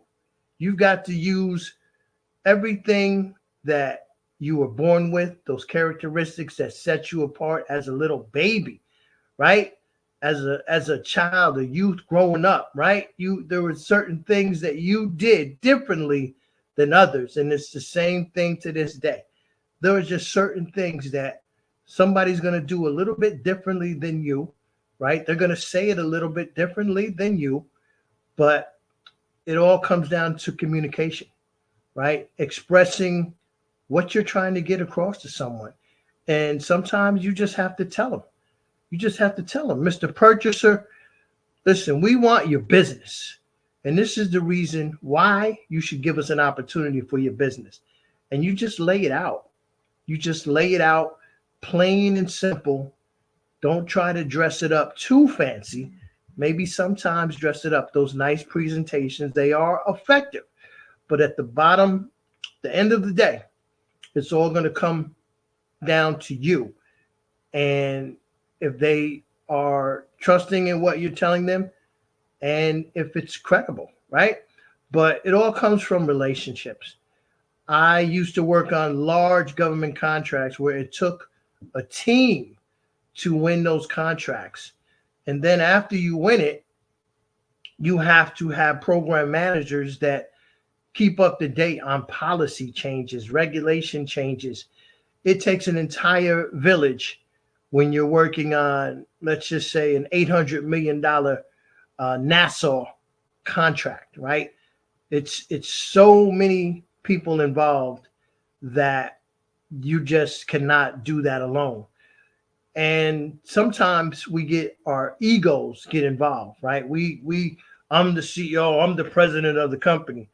Listen, man, when I first started out, I didn't have nothing but a LLC certificate. I didn't even have the website at that point, and a business card, right? So I'm the CEO, I'm the president, right? But I'm not walking around like I just conquered the world. I am small in the world of business. And you have to realize who you are and where you are. So coming from the government background, I knew I had to find viable partners that are already doing business and a lot of business, and they won't mind lending me some of their smaller clients, especially if I have a relationship with that organization that I might have been one of their executive sales leaders in that company, which that was the case for a couple. So I was able to leverage a former relationship and turn that into a client. And then, word would start to spread that Troy Richardson is in business for himself now. You should check him out. He has the same energy, has the same drive, the same competitiveness that he's not going to lose. And that was my reputation. I'm very competitive, Michael Jordan-like when it comes to winning and losing. I just don't like losing at anything. I don't care what it is. I just like the feeling of winning. But when I do lose, and I have lost, I lose graciously, and I learn from those losses, right? You really should learn more from a loss than you do from a win. And the good leaders and the good winners and champions, they do. When they get a win, they'll take a look at it for a second, but there's nothing to learn from that. But when you lose and you make some mistakes along the way, you have to look at those mistakes and you have to pick them apart and understand why they happen and what you have to do to correct them. But I'm a part of some amazing collaborations that I'm so proud of. So proud of. We are bringing affordable housing to Ghana. And this is the initial phase of it. We're bringing these affordable homes to Ghana, and we're going to make a difference, right? There's a void of over 1.5 million homes that are needed in Ghana.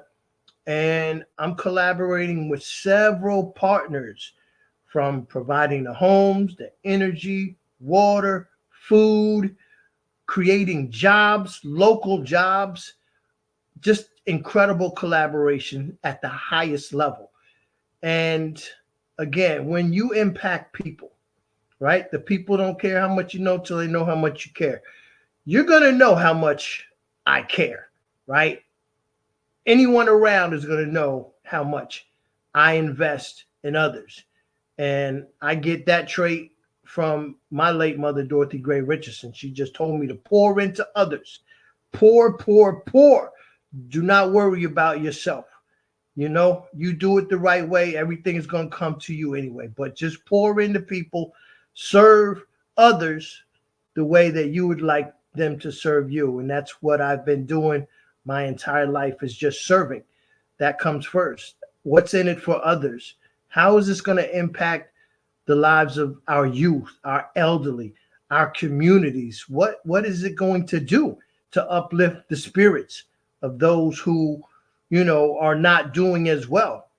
Is there an opportunity there that we can uplift single moms, right? Can we uplift those who are strung out on drugs? How can we make a difference? This is the power of collaboration. When you bring in other eyes, other minds, other experiences, nothing can equate to the power of leveraging those relationships.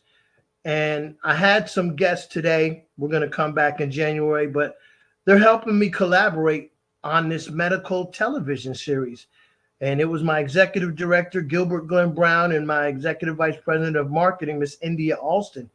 And we just had our I had our meeting last night, and it was incredible.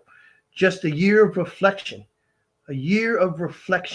just thinking about the things that we've done, where we want to go, strategizing, and just effective collaboration.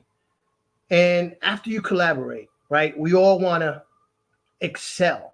We want our businesses to accelerate. We want them to have a trajectory of success that is going to be sustainable, but it's going to help you create that legacy and why you go into business, right? Why we are all entrepreneurs. Why are we doing this? Do we do it just as a hobby, or what is the real reason? What's the why? What's the purpose of getting up every day? Working doesn't seem like work, but putting in so many hours relentlessly, day in, day out, week in, week out, month in, month out, year in, year out. We put in so much time. Why do we do it? And I think most of us will say that we want to help others. We want to be successful, yes, but we want to take that success, and we want to be able to take that success into other areas that we can impact lives, man. And when you could be successful and at the same time impact lives with your business, that's just, that's extra cherries on top, so to speak. But the acceleration is going to come from knowledge, right? Once you start to realize what you're doing and why you're doing it, and you have the acquired knowledge, either you firsthand or those that you're collaborating with, and you're able to become experts in the field, business development, sales, digital creation, marketing, accounting, whatever that expertise may be, then you start to market and you start to accelerate your path. And then come along the revelations. If you follow along, I'm spelling care, C-A-R-E. Everybody has to care, right? So that revelation, those are going to come. There's going to be many revelations that come to you throughout your journey in business. Some good, some not so good. But when you have a revelation, when you have a moment, an instance, a circumstance, a loss, a win, an issue, a concern, whatever that may be, and yet you have to face it head on. You don't want to run from anything, right? You just want to face it, deal with it, and correct it, and move on. That's what you do when you are faced with any adversity, good, bad, ugly, indifferent, whatever the case may be. Those revelations are going to come. And when those positive revelations come to you, that, like I said, you won a contract, you won a new client, you have a new script idea, you just created the masterpiece marketing proposal. When these things occur in your business life, they're like just, you can't even put a word on how it makes you feel. But if you've ever been part of a team and had the privilege of winning a championship, and it doesn't matter what level, when you win a championship and you feel like a champion, you're on top of the world. And this is the feeling that I get when I'm in a team environment and we're collaborating together, and you're able to experience those winning moments. It makes the losses, not as hard, number one, because no matter what situation you might have lost, and as a team, you're going to come together and you're going to correct them, the mistakes, the errors, whatever, and you're going to once again be in that winner's circle. Because once you win, you never want that feeling to stop. And I love winning. Again, back to the Michael Jordan comparison, competitiveness.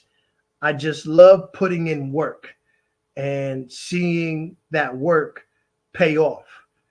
Now we've done C, we've done A, we've done R, now to the E, the elevation. The elevation, that is a beautiful component, because when you start to elevate, and I'm talking about when you start to elevate your presence in the community, because people are understanding who you are and what you bring to the table. I've had a few moments in the past couple months of that happening, dealing with some local political elected officials, and they had never experienced my energy up close on video and on this, podcast. And it's a lot different than when you're seeing me up close, because I'm a true passionate person and I wear my passion on my sleeve. So when you get to see me up close and you feel my energy, it's going to be very memorable. That's all I'm going to tell you. But those elevated moments of awareness and your business is being recognized and you're being recognized and you're being sought out, they're just incredible moments. But there's two people that I want to talk about this evening that are the epitome of care, right? These two individuals are phenomenal young people. Phenomenal young, two of our brightest stars. And I'm going to start with Lamont Roach Jr. And he's a boxer who's gone through adversity. He's local to the Maryland area. And he just recently, a couple weeks ago, he won his first world championship. And he's on top of the world, rightfully so, because Lamont will tell you that he's put in years of sacrifice, years of punishing his body, years of waking up 3 a.m, years of road work, years of broken bones, just so much adversity the young man has gone through, losing a title shot, right? Devastating loss. Didn't give up. A young father who's fighting not only for himself, but for his family. Just an incredible young man. But congratulations, Lamont Roach Jr. and Sr.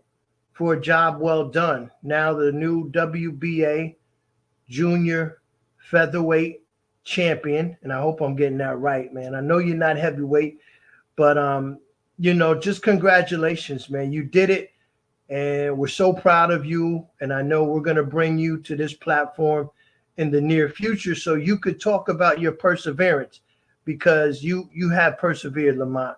So when you see this, I hope it makes you feel good that we recognize the work that you put in, right? Now, the second individual that I want to talk about tonight is near and dear to my heart. She was a New York City prep star on the hardwood, on the courts, went on to college to play. Not going to name no colleges or nothing like that, but she's my little cousin, always going to be my little cousin. Her name is Tamia Brownfield. And Tamia came home from college around Thanksgiving holiday, spend time with the family up in the Bronx, and a tragic thing happened. She was doused with the liquid and set on fire. Some girls just didn't like, I can't even speak about it, but she's a fighter. I've spoken to her several times. Her spirits are so high, and she's ready to get back on the basketball court. She knows that she has a purpose in this life that has not been filled yet. And she's had a lot of accolades in her life, especially on the basketball court, but a top student as well, that she's going to be excelling in whatever path she chooses. But she met adversity head on and pushed right through it. And her perseverance and her dedication and her uplifting spirit, it's inspiring to so many, including myself.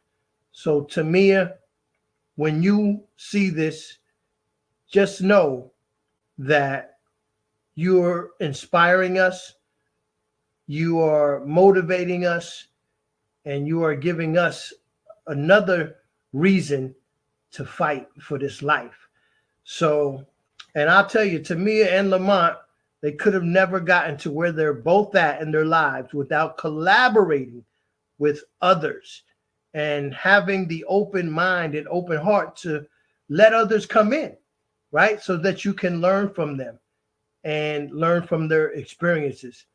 This is what the CARE is all about. And if anyone would like to be part of the CARE Global Series, because we're bringing connectors and collaborators to the platform in the near future, just get out and get in touch with me at www.rcghome.net. And I believe we're coming to a close because my good friend appears. And I know when he shows up, he means business. So thank you, my brother. I really appreciate this. Again, just totally honored to be part of this amazing family. Hey, Troy, on behalf of Dr. Kelly, phenomenal information. Listen, two questions for you real quick. For those that may have come in on the back end, can you just go ahead, that acrostic for CARE, the C, the A, the R, the E, what do those stand for? The C is the collaboration. The A is the acceleration. The R is the revelation. And the E is the elevation. Yes. Powerful, powerful, powerful. Now, here's the other question, and this is absolutely important because all of the nuggets that you dropped today, as they say, as the young people would say, absolutely fire. Because you're talking about moving from a place where you had nothing to understanding that the importance of building those relationships to take you into places where there is global impact. And that's what I absolutely love. But how do people get a hold of you? Man, I'm all over the place, man. But the quickest way, I'm old school telephone, man. Call me, right? 202-517-4922. It all starts there, man. The old telephone. Yes, yes, yes, yes. Listen, genius is coming, and we'll see you on the other side.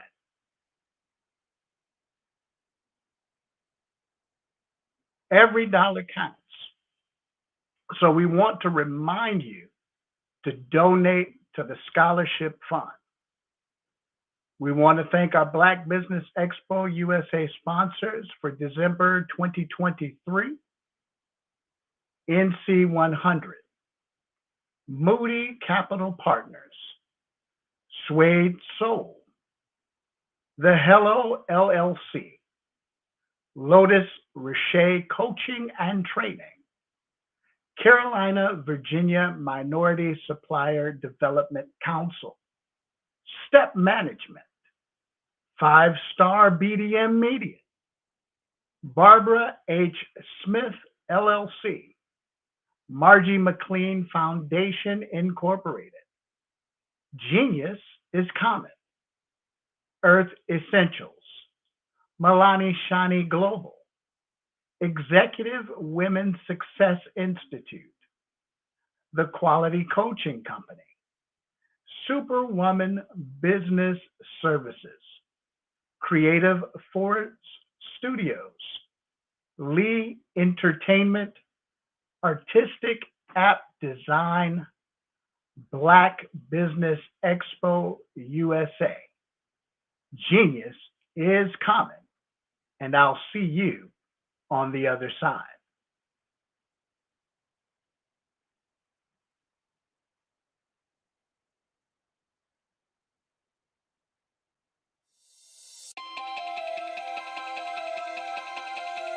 If you live without income for the next year, 2 years, 3 years, maybe even 5 years, you might be thinking, well, that's a silly question. Well, is it? What if some medical event occurs in your life where you no longer can be the superstar in your household and generate that income? Or what about a planned event where your income comes to a sudden stop? Perhaps your employment has been terminated or your business has ceased operating. Are you prepared with a backup financial income? Or what about those voluntary events in life where you decide it's time to disconnect, perhaps retire, stop working? Do you have a backup income plan or something in place? I'm Sabrina Protic, your financial coach, helping you develop an income plan. Your financial tomorrow depends on what you do today.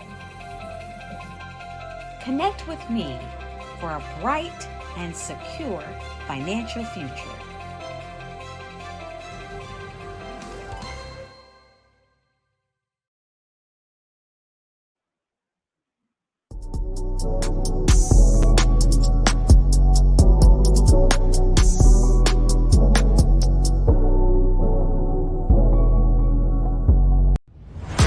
Social media is evolving. It's more vibrant, more colorful, more energetic, and so are you. It's not just photos anymore. It's video, it's audio, it's subscriptions. And now there's Fanbase, a new monetized social network. Fanbase delivers the complete native app experience with full content monetization for every user. No algorithms that shadow ban your engagement or growth, and no ads. Follow anyone for free and subscribe directly to your favorite creators for $4.99 a month. Plus, show some love by tipping on any post. Also, make a Fanbase page and monetize your content the same way. Finally, connect with your followers by posting the amazing content you already create. And now, get paid for it. It's time to energize and monetize, because everyone's a fan of something and everyone has a fan base.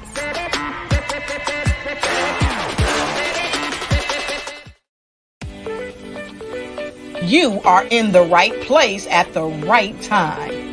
The Black Business Network opens again for its Black Business Olympics, a 24/7 broadcast on business, strategies, global branding, social media marketing, finance, advertisement, and much, much more. Featuring the top, most powerful entrepreneurs and speakers and thought leaders from all around the world as they gather together for this phenomenal event. Join the Black Business Network streaming live into the metaverse, STEM City USA, Black Multiverse, Pod TV, Roku, Hulu, iHeartRadio, Apple TV, YouTube, TikTok, Instagram, Google Podcasts, Facebook, LinkedIn, IBM TV, Spotify, and Twitch. Tune in today and be a part of this amazing movement. The Black Business Olympics welcomes you.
Dr. Eric Kelly III and a host of phenomenal speakers from all around the globe for this 7-day virtual event that you don't want to miss. The mission of the Black Business Expo is to raise scholarship money from kids all the way from high school, all the way from college. The Black Business Olympics is one of the largest Black business showcases in the world. It is an opportunity for businesses and companies to showcase their businesses globally.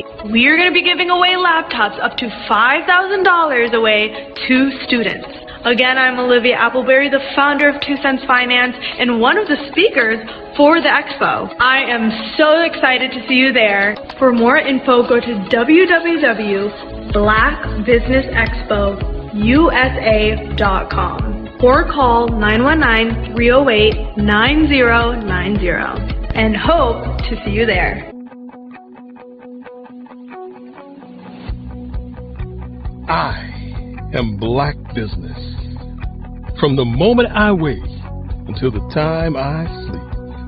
Yes, I am Black Business. I am Black Business. Tell me, are you Black Business? I am Black Business. Do you support Black businesses? Listen, I support Black business because I am Black Business. Black Business Expo, one of the largest business showcases in the history of Black business in the world. The world! Sign up today at www.blackbusinessexpousa.com or call 919-308-9090. I am Black Business. I am Black Business. From the moment I wake until the time I sleep, I am Black Business. I am Black Business. Are you Black Business? I am Black Business. Do you support Black businesses? I support Black business because I am Black Business. Black Business Expo, one of the largest business showcases in the history of Black America in North Carolina. Join Dr. Eric Kelly III and a host of phenomenal speakers from all around the globe for this 7-day virtual event that you don't want to miss. The mission of the Black Business Expo is to raise scholarship money from kids all the way from high school, all the way from college. The Black Business Olympics is one of the largest Black business showcases in the world. It is an opportunity for businesses and companies to showcase their businesses globally. We are going to be giving away laptops up to $5,000 away to students. Again, I'm Olivia Appleberry, the founder of 2 Cents Finance and one of the speakers for the expo. I am so excited to see you there. For more info, go to www.blackbusinessexpousa.com or call 919-308-9090 and hope to see you there. I am Black Business. From the moment I wake until the time I sleep. Yes, I am Black Business. I am Black Business. Tell me, are you Black Business? I am Black Business. Do you support Black businesses? Listen, I support Black business because I am Black Business. Black Business Expo, one of the largest business showcases in the history of Black business in the world.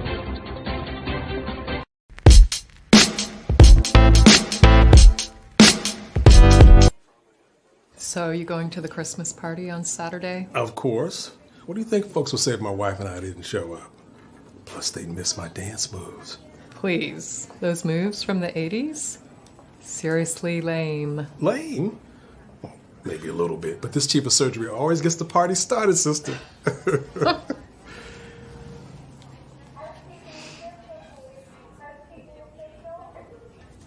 What's going on with your hand?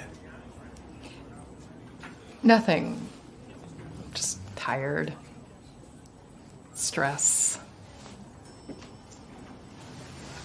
Jen, we've known each other a long time now. And we've always been honest with each other. What's going on? Come on, Mark. I'm fine. That hand says otherwise. It's nothing. Look, this does not interfere with my ability to do my work. Jan, until you get a complete workup, you know I can't let you back in the operating room. Mr. Menchef, did anyone else have access to your badge last night? Say around midnight. Because the computers here at your lab show that somebody was here. And although your cameras don't show it, somebody was in your building. The chip is his property. Belongs to him. No, he belongs to no one. Simon, do you belong to him? No, he has a right. He has no rights. Belongs to him. Chain up.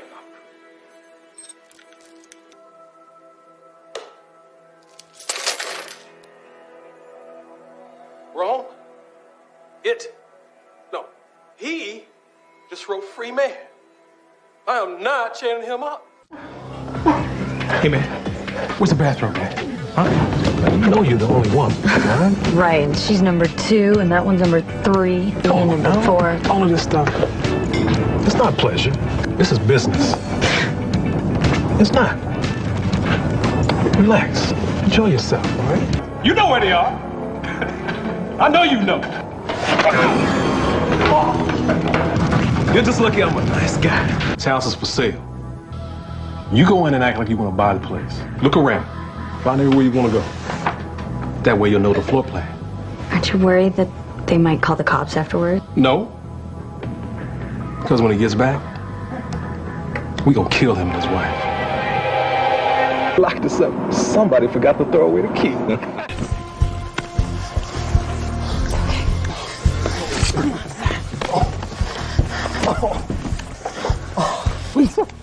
Sir, she's gone, but you're gonna make it, okay?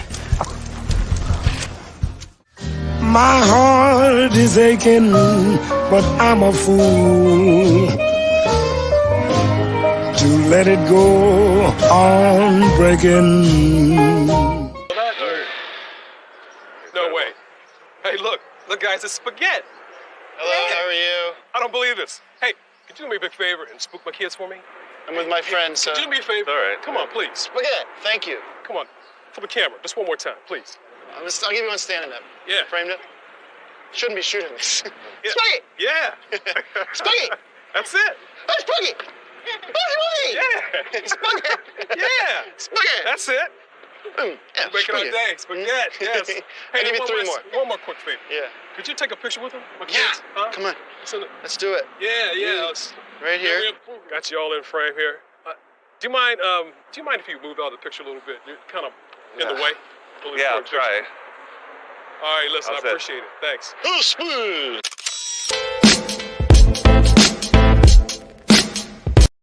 I am from Washington, D.C., but I was raised in Durham, North Carolina. I came to Durham when I was about 5 or 6, and then I traveled back and forth to D.C. because it's where my people are from. One of the unique things about my family is my mother, she's also an artist. She does quilting, and she does a lot of artistic things. And then my son, he draws with both hands, his right hand and his left hand like I do. So that's kind of a family trait. And then my other son, he's a videographer, and my daughter, she works, she's a regional vice president for Sunglasses. When you start out drawing and sketching, you want to continue to explore, each avenue. I do pastels, I do pen and ink, I do painting, I do acrylics. I haven't done oils yet, but I try to do all facets of art. What I say to a lot of times to people is, you can't put yourself in a box when you're an artist. You have to explore. And over the course of my life, I've tried to explore different mediums. I also do sculpture as well. I choose my subjects by the intensity that they have in their faces or the intensity that somebody is moving, because I do more than portrait drawings. I also do I do abstract, and then I do figurative drawing also. Well, what happened in this particular show is that I started out trying to come up with something that would be a little bit different than what everybody else is doing. So I was working on a Barack Obama show, and they wanted me to do some paintings of Barack. And so what I did was, because of the deadlines, I kind of did it kind of fast. And then I realized when I was doing it fast, I enjoyed it. And so then I started doing other pieces the same way, and I started to enjoy those pieces also. And so I came up with this particular style, and it's a style of lines and colors. And what's interesting is that when I was in college, I did a show called Lines, Colors, and I talked about the boldness of the blacks, the hotness of the whites, and this is how this has come about, later on in my life. And the colors comes from a lot of the entertainers that I work with, where they wear different colors. They don't wear, your plain reds or your whites. They wear different colors, and so that's also another piece of what's giving me the colors. The subtitle of this show is Faces That Speak Life. That's real critical. Faces that speak life. Each one of these pieces is a life source and a life energy that's being put on display for people that are looking at it. I always say in terms of my art, it's not important that I draw them. It's important what you get out of what I draw. I don't try to just draw it because you like it. People wanted me to do prints. I didn't do prints. People asked me to do different people, but the people that I choose are people that make a difference in the lives of people in the world. So the human landscape idea was, again, as I say, the lines represent your emotions, it represents your ideas, and it represents your journey as a human being. And that's why you get the different pieces and the different looks. And as you notice, I try not to do one look that looks alike another look. And that's what's the most important part of this show. Having a brand that resonates with so many people across the world is truly a phenomenon. But being the face of that brand that empowers people is something that I don't take for granted. It's actually way bigger than me. But it's when I hear those stories of what people had to overcome, that is what our brand is about. Resilience, persevering, and not giving up. Physically, mentally, or spiritually.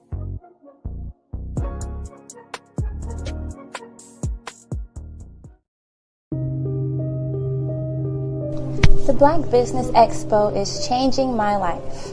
This year, they are giving away laptops and even $5,000 in cash to students just like me. I'm Alexis, and I want to go to college to fulfill my dream of becoming an entrepreneur. Help the Black Business Expo going to www.blackbusinessexpousa.com and also becoming a vendor, a sponsor, or donating.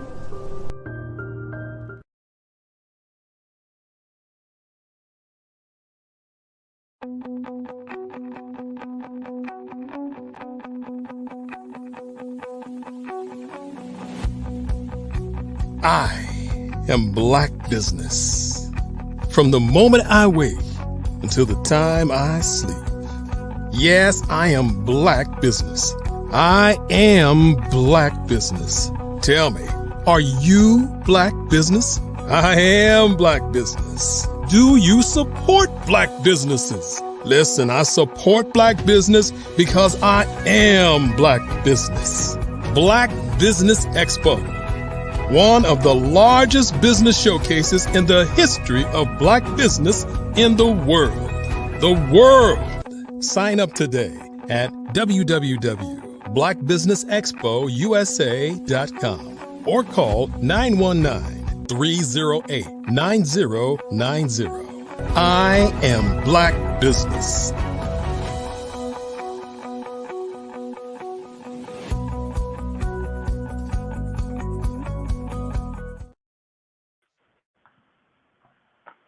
Good evening, business owners, entrepreneurs, thought leaders, and corporations. Welcome to the Black Business Network.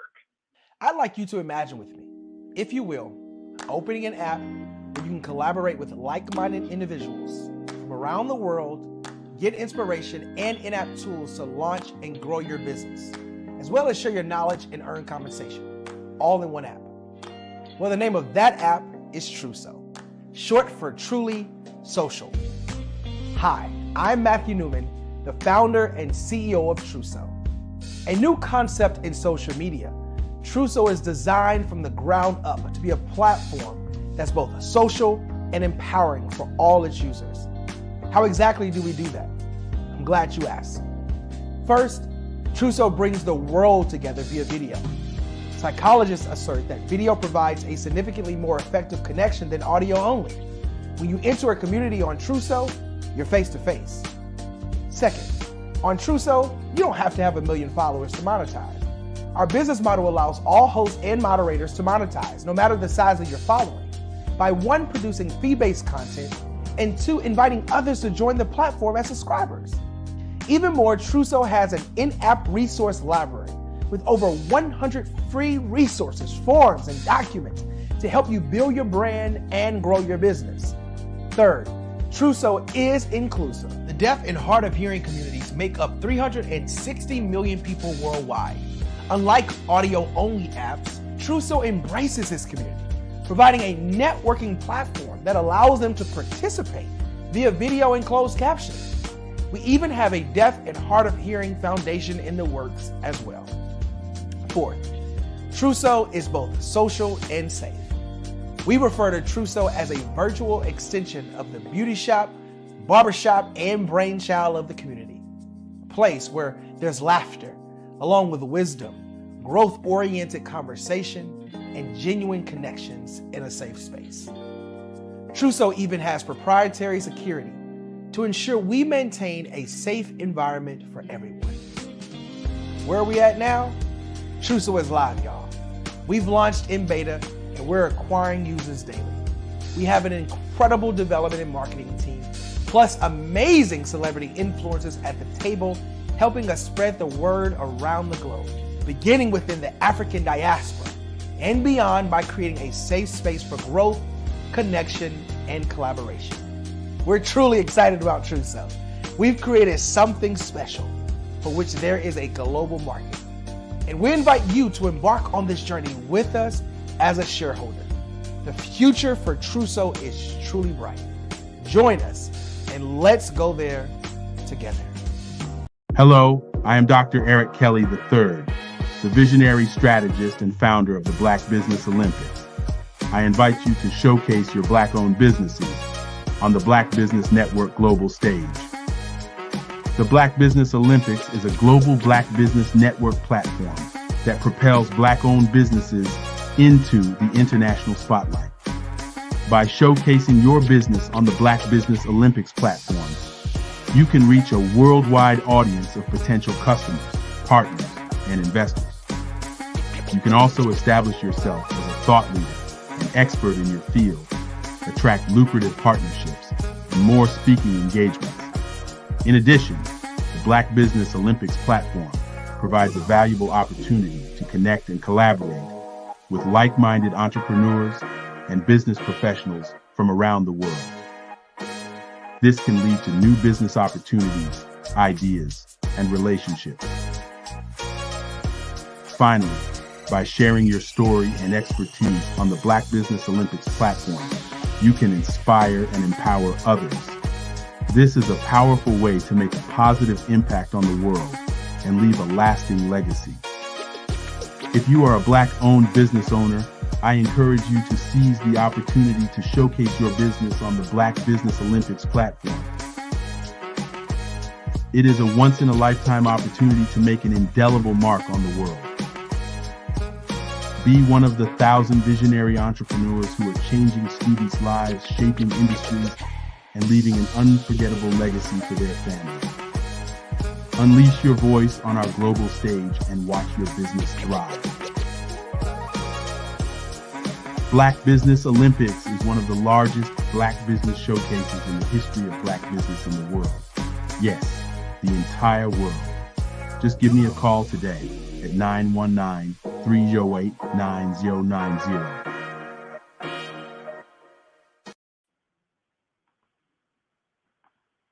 Good evening, business owners, entrepreneurs, thought leaders, and corporations.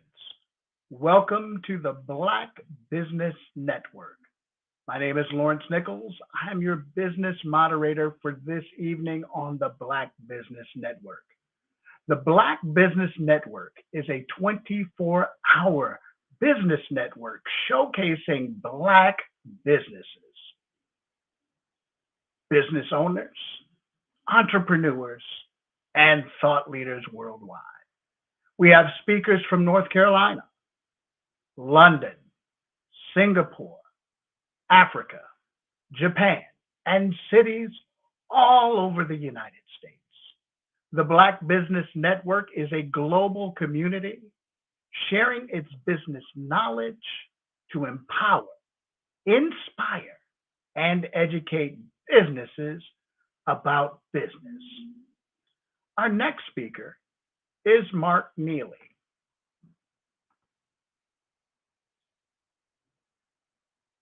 After an international aerospace sales engineering career, Mark answered the calling to become an actor and voice actor.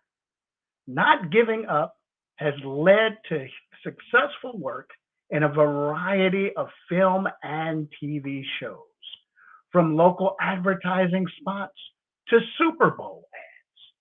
He's consistently been the voice of Fortune 500 companies for commercials, English language dubbing, ADR, major sporting events, video games, animation, and network promotions.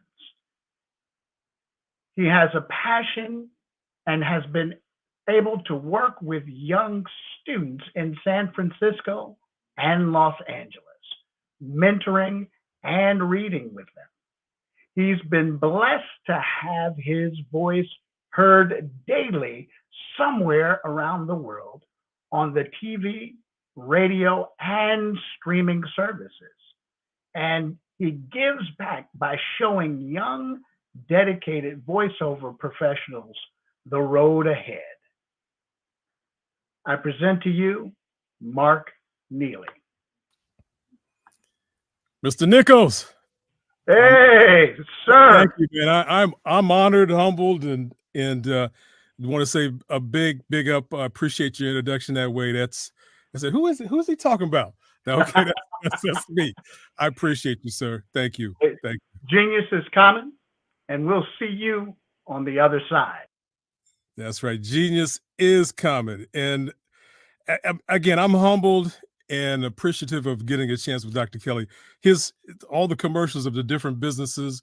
You know, when I saw him with this painting, which I just actually found about recently, he's got so many things he's doing, but the colors with all these different people in business it's appropriate that he is a painter and all these other businesses are painting for the rest of us. And I'm just proud. You hear my voice on the different intermissions between the speakers, and it's not a James Earl style thing. It's just passionate. It's passionate. As I really love this work, and I love talking about something that I really am enthused about. So that's what you hear. It could always be better, but I'm passionate about what Dr. Kelly's put together in the Black Business Olympics. My grandfather would love this. He was a business owner himself, so that's where the base lies. And I want to thank you. So you saw my part where I had more hair back then.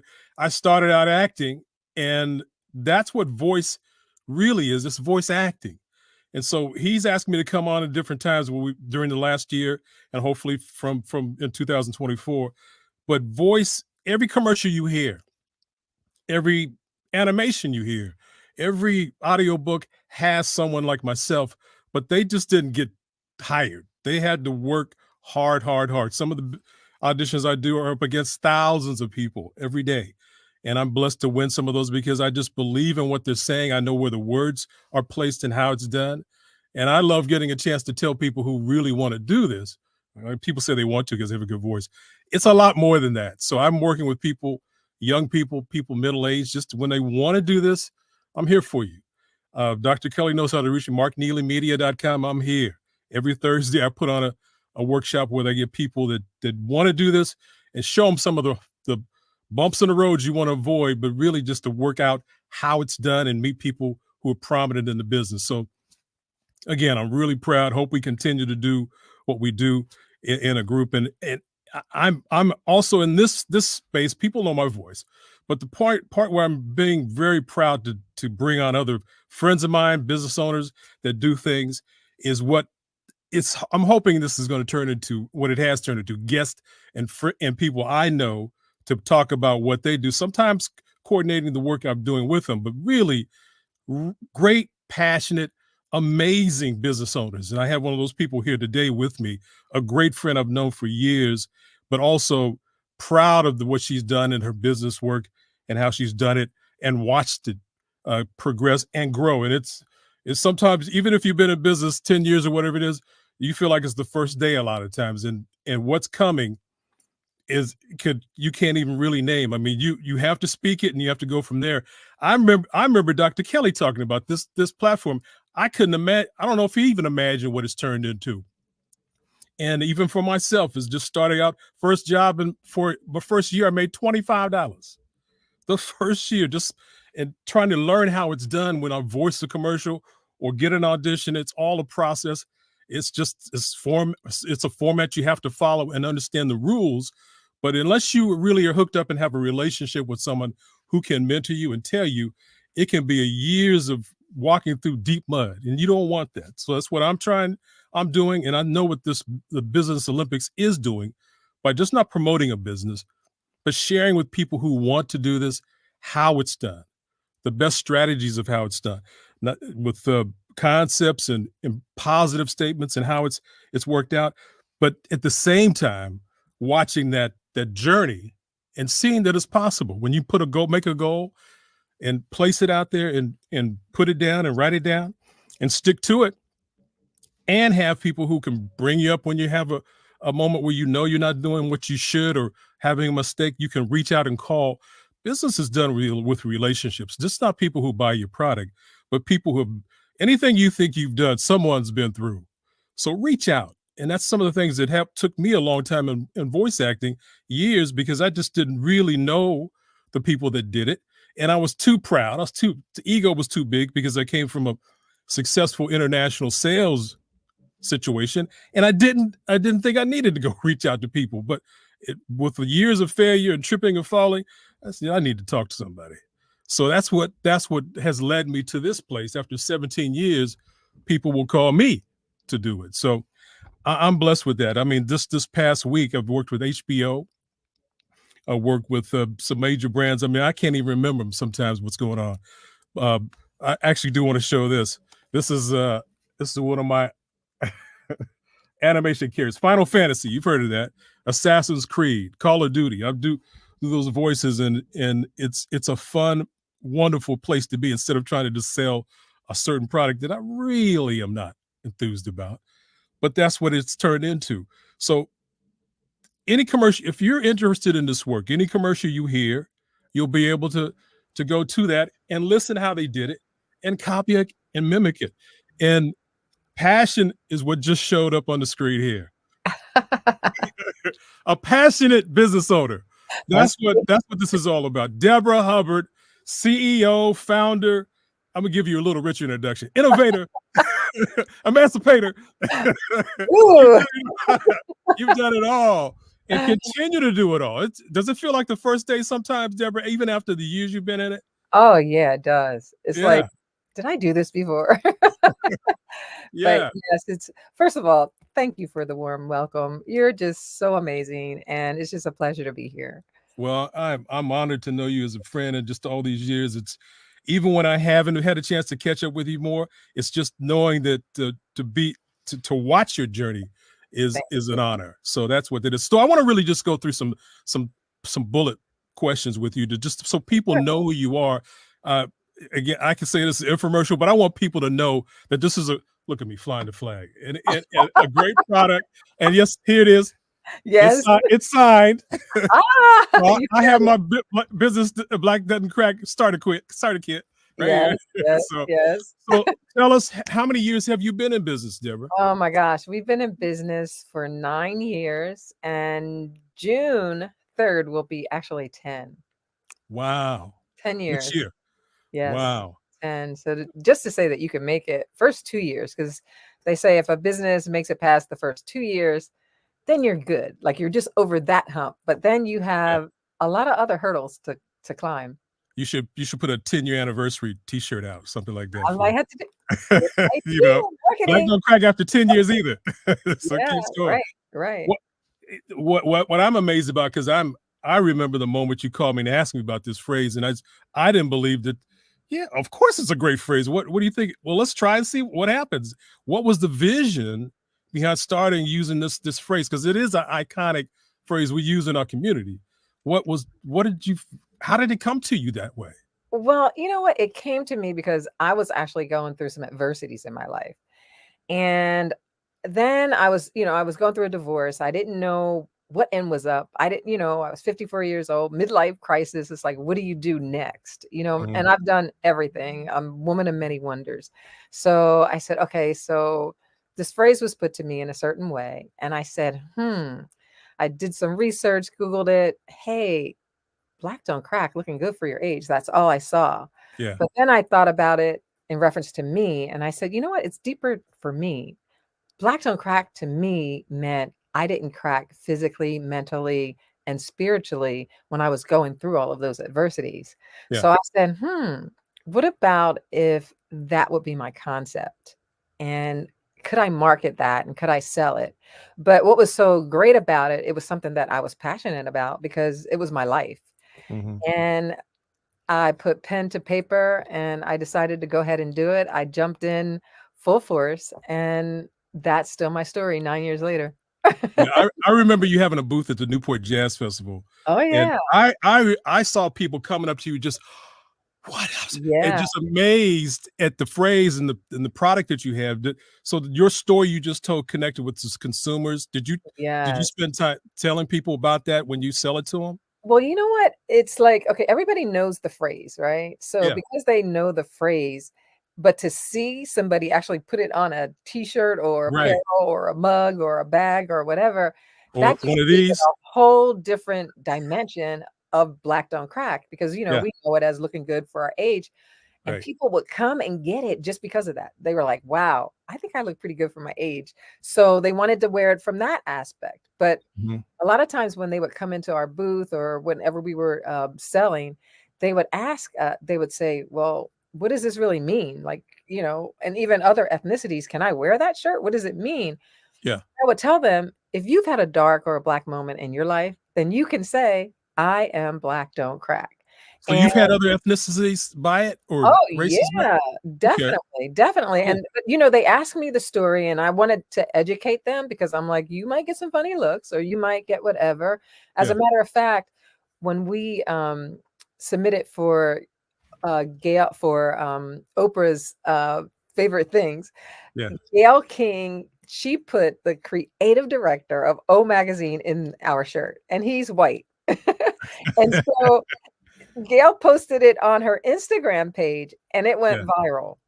And we were on DC News and I mean, all over the place, the Shade Room.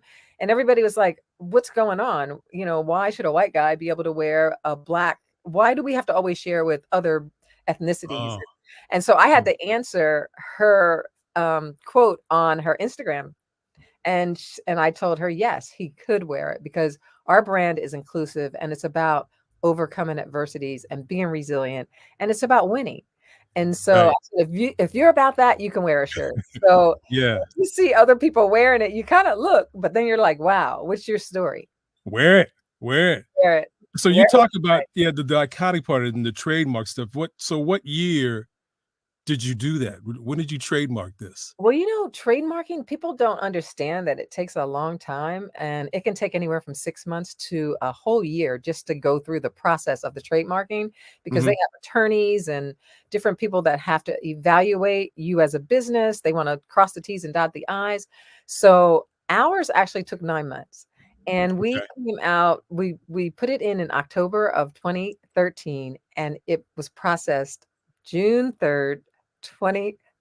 You got the date. It's probably tattooed. Like that's when my baby was birthed. Yeah, you need to get a tat of that, right? So I might do that. I might do that. 'cause that's a major thing with the logo and the date. Yeah. And with some fist up. Yes. So it's been beneficial, obviously, this trademark, or is it just Very something beneficial. that And you put a little, is that the registered mark next to the name? So you Okay, have R? a TM, and you're going through the process of trademark. Okay. And then Yeah. you have the R, which is your registration. And when you get Okay. that registration, you got the seal. That's the real deal right there. And so for me, that meant everything, because, I would advise anybody going in business, do your homework. Because a lot of people think that they could come up with this great idea and they just go ahead and they use the business name. And then down the line, they're getting cease and desist letters. So you need to do your homework, see if a name, before you even go ahead and file it for your business, make sure that it's available and that you can trademark it, just to Good be on deal. the safe side. Yeah. So it's been very beneficial to me. As a matter of fact, we have been licensing out our trademark. So if I don't know if you're familiar with the Ad Council of New York, they do all the ads. You might even done some of the voiceovers for them. Probably. There, Yeah. I mean, all kind of issues, social issues, justice, whatever. And they actually had us, they licensed it out for Megan Thee Stallion to use it along with their campaign. What? And yeah, so you can also benefit in a lot of different ways, Yeah. as well as it's a lot of headaches, because it's just like anything, like, the trademark laws have been in effect for so long that they really need to make some amendments to it, because they were way back then and we're now. And, there's a lot of laws that just don't benefit the person that purchases the trademark. Yeah. So, so we're having to send out cease and desist all the time, nonstop. Wow. And if you don't police your brand, you can actually lose your brand, even though you have the trademark. Wow. Even though you have the trademark. So I've learned a lot along the way I'm about sure. trademarks. You probably got your law license yourself. Almost. Trademarks. Yeah. Yes. Almost. I know how. Listen, I remember your passion to get started and what you possibly could turn this into. But could you see where you are today, 10 years ago? Did you, with the website and the products and listen? You got some serious recognition from this, Deborah. Yeah, we did. And you know what? Yes, I did. I don't want to sound cocky about it, but yes, I did. And the reason is because I envisioned it, I believed it, I prayed about it, and I really believed that this could all come into fruition for me. And people always say if something's bigger than you, then it's greatness in it. And I always saw that this was so much bigger than me. And I'm like, wow. But too much is given, much is required, right? Right. So, and I felt like I had that in me to stand to the test, and I did, and it's been working ever since. Again, I'm so proud of you. If you've got $1 million goal, you got to do $1 million worth of work. Oh, I've yeah. done that. I've just written out, I want $1 million, and then sit on the couch eating Cheetos. No, you got to work $1 million type of effort. So yeah, you do. You have to really put into it. And you know what? For me, I'm so passionate about my work. It's not work. Like I'm working when I'm not supposed to be. I'm working on holidays. I'm working whatever. And everybody's like, can you stop? And I'm like, you can't stop. You can't. You just got to keep going on. Part of, again, I do more voice work now. Obviously, that's most of my day. But I started out thinking I wanted to get on TV. With the pandemic, I kind of slid back into this, and it's worked out. This is what my whole day is.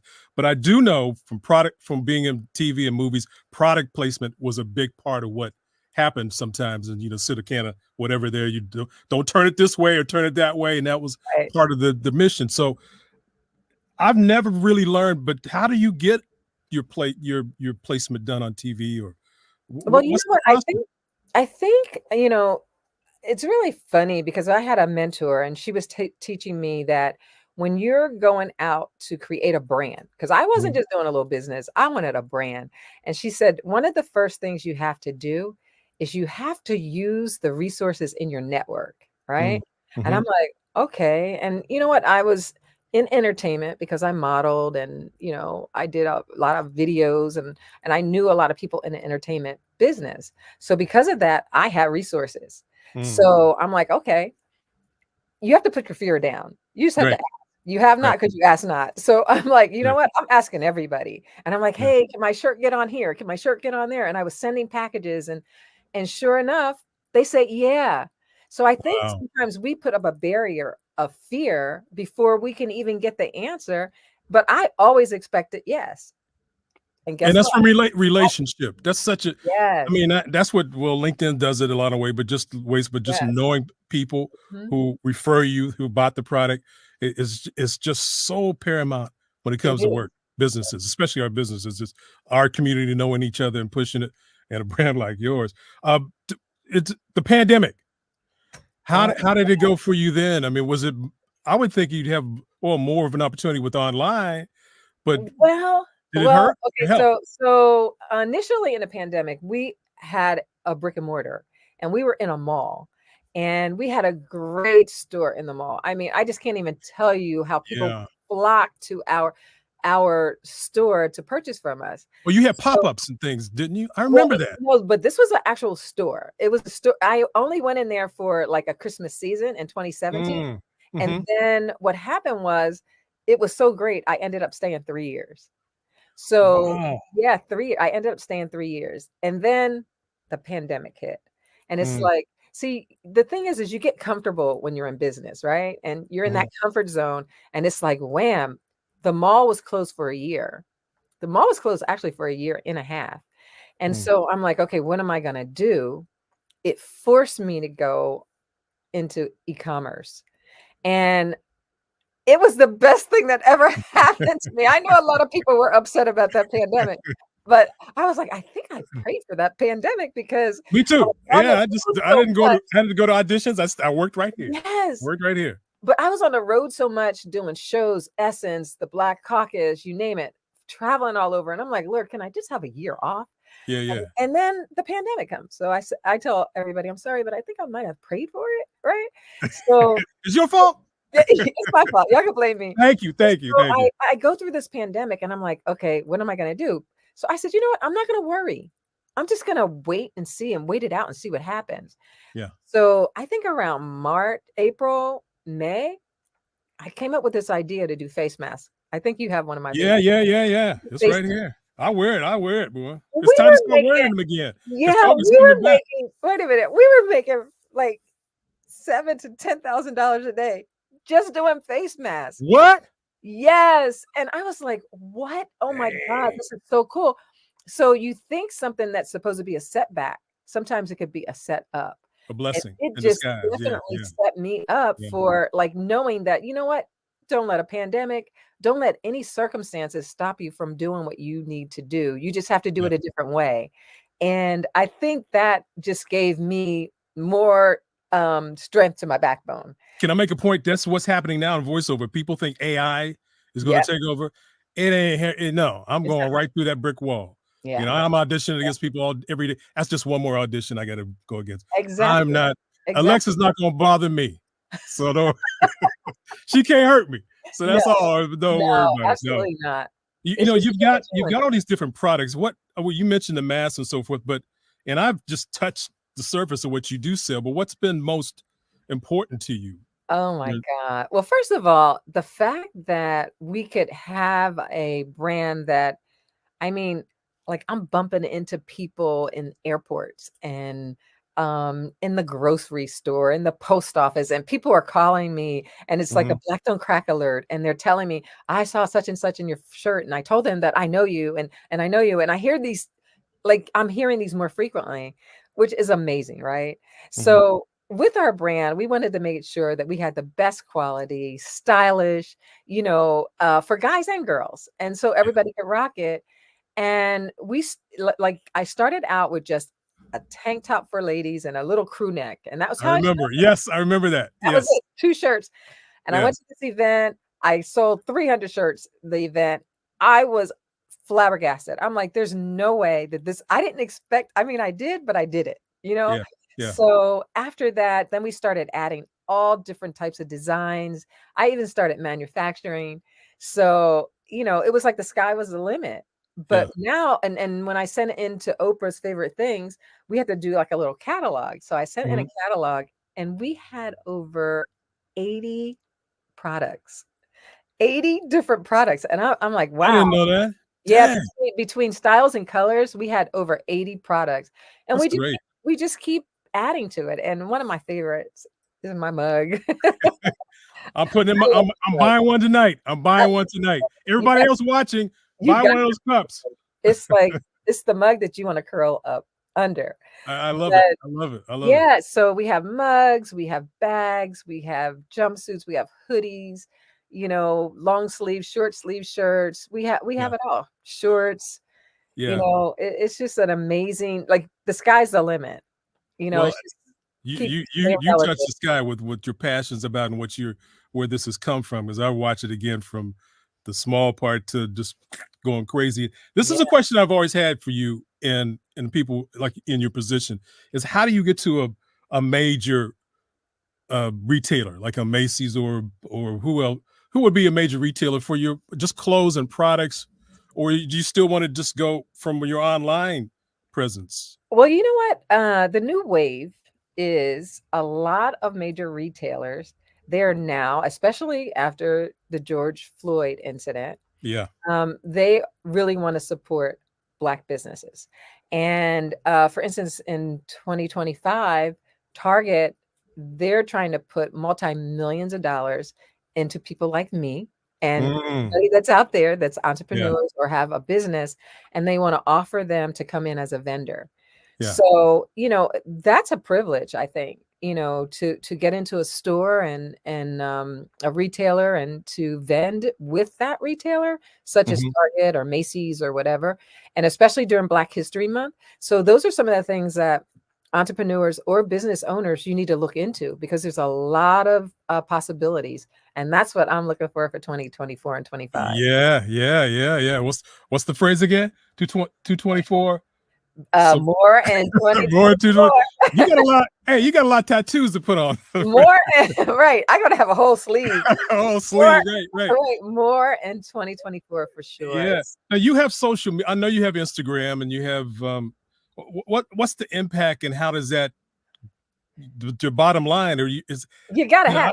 You gotta. I need to do. I don't have Instagram, which is probably crazy to people. Oh, you gotta have it. You gotta have it. I'm gonna You start know, doing it. But what kind of impact has it had for you? well, I think for older people, and I'm putting myself in that category. I'm an older people. Right. For us, you know, millennials, Gen Zs, they got it. You know, they don't Yeah. have any issues with social media, posting 20 times a day and being on it 20 times a day. But for us, you know, we're a little different, right? But if you have a business, you have to do it.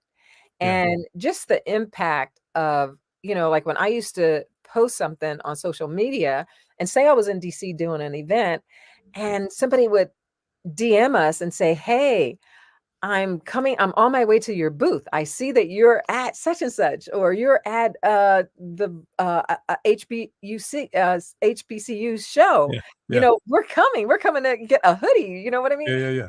So just to see how that can just happen like that and it turns into dollars, you Yeah. got to do it. You got to Yeah. do it. And then just sending messages out because our brand is really about empowerment and to know that you can uplift people when you think that they're not even watching. Yeah. And one time I had this woman, she DM'd me and she had breast cancer. And we have a shirt that has a little breast cancer awareness emblem. And Okay. she's like, "Oh my God." She goes, "You don't know what your posts do for me." And I Wow. purchased one of your shirts. And when I purchased the shirt, it just gave me a whole new outlook about what resilience really was or is. Yeah. So just touching somebody and hearing that, it does so much for your soul. I, You know, if yeah. you're passionate about what you're doing. Yeah, I again, same. I probably hear once a week from people knowing what the Huggies commercials is even though I'm not doing it anymore because yesterday's price isn't today's price. They wouldn't go to my price. Right. But I still hear from Europe, all over the nation, that I hear from people with a fan letter about that. So that's and how just the words inspire them, and you're part of it. So that's Oh yeah. that's a positive thing to hear. I want to ask you, and I'm not sure, but what can we be on the lookout for with Black Don't Crack? What's coming up, Deborah? What do you Ah. look at what's happening? What can we be looking out for? Well, you know what? I'm just really blessed that you guys asked me to come on to the Black Business Network. And I am going to reveal something that I have not revealed it with What? anywhere else yet. What you talking about? But here. And it is our Black Don't Crack skincare moisturizer. Wow, look at that. So congratulations. That's brand new. So in the next couple of weeks, you're going to be able to pre-order it. blackdon'tcrack.com, blackdon'tcrackskincare.com. And I'm really proud of this, of, just doing the whole package and making it beautiful. But more than anything, that this is something that's needed in the skincare. We know about those myths about our skin. Yeah. We don't need this and we don't need that because we're Black and we have the melanin. No, you have to protect your skin and you have to do it with a daily routine. And we're starting off with our facial moisturizer. So is that for men too? Is that for men also? For men and women. Fantastic. It's gender neutral. Everybody's congratulations. And the bottle is sexy for men or women. Look at that. You see that? Oh shoot! Hey, listen, I'm waiting for it. You didn't now. Listen to me. You didn't know I was going to do this, but congratulations! Oh, congratulations from me. Hey, now what? Listen. From me and all the thousands of people who believed in you. Yes. Here you go. Cheers. Congratulations, dear. Cheers. A brand new product opening up, and we look forward to that, doing millions. Yeah. That's going to be the first in your line. Definitely. And, so I'm glad you're not here. I'm sorry you're not here to toast it, but I'm going to drink yours too. That's okay. I have some in the fridge, so when I get out, Pop it. So and I'll cheers. But for sure, yeah. So that's a very proud moment. We started out with apparel. We have the trademark in apparel. We have skincare, and we also have entertainment. So describe what do you mean by entertainment? What is that? Well, entertainment. You gonna be next Oprah? Come on, fess up. Give me another surprise announcement. That's coming. 2024. We're working on some projects, and we might need some voiceovers, so we might be calling you. What? Yes, absolutely. Yes. Anytime. So, the Black Don't Crack brand, it goes beyond what you can even think. And so we're trying to tackle each one, but we want to be careful how we do it because we don't want to move too fast, but we have a lot of opportunities and people are looking at us. So that's what I'm really excited about more than anything. Now this, I know before you got into this, you knew this was a crowded market, skincare. Yep. But is there, and I hope it's not a loaded thing how can you feel you distinguish yourself amongst all those other things that are out there? You know what? I don't know if you've been looking at, like, I'm on social media all the time and I'm looking at all the different celebrities that have quote unquote skincare lines. And I think number one, a lot of people are doing it just for the money, right? Yeah. It's a lucrative business. It's trillions of dollars. It's $1 trillion business, right? Right. And so a year. So it's room enough for everybody. But is everybody taking the time? It took us over 2.5 years to really develop our formula for our skincare. And because I was so picky.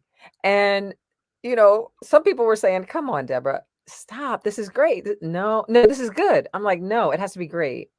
So I wanted a formula that was great, that could meet the needs of all of our different skin tones. Because, us melanated people, we come in all different shades. You should have documented. Did you document it? You should have had somebody following you with a camera, how you chose this. I would have loved to see your process to figure this out. So Well, it took The some next time product. and headaches and tears and sometimes discouraged and, Yeah. but I had to pick myself up, dust myself off, and I'm like, "No, let's keep going with it. Let's keep going with it." Yeah. So, I'm just so proud that we are where we are now, and in the next couple of weeks, we're gonna be able to pre-sell it, Yeah. and hopefully we'll sell out the Now, first. Lawrence, I think you need at least 5 bottles of this. Come on, man. For family too, just Absolutely. If hook up your nothing whole else, family. I'll be able to do something with my head. That's right. That's right. Everybody Don't watching, worry, we all need 5 bottles of this. So there you Yep, go. yep. But Absolutely. we'll have different things for everything, for your beard, for your head, everything you want. Yeah. Awesome. Yes. Mark, Deborah, you all have been amazing. Thank you. Only in the Black Business I need some more. Network do you have the opportunity to connect with people that are doing phenomenal things. And Yeah. I salute you both. Thank you. And I look Yeah. forward to seeing what comes out next. Yes. Thank you, Deborah. Thank Fantastic. you. Thank you so much for having me.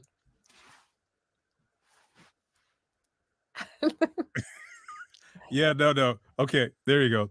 We All off or right. on? Are we still on? Yep. So You Genius still, is tell coming, something else, Deborah, quick. and I'll see you on the other side. Okay. Yes, for Bye sure. now.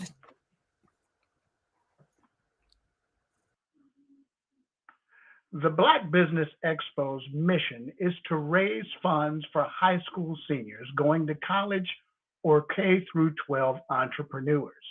This expo is a fundraiser for students.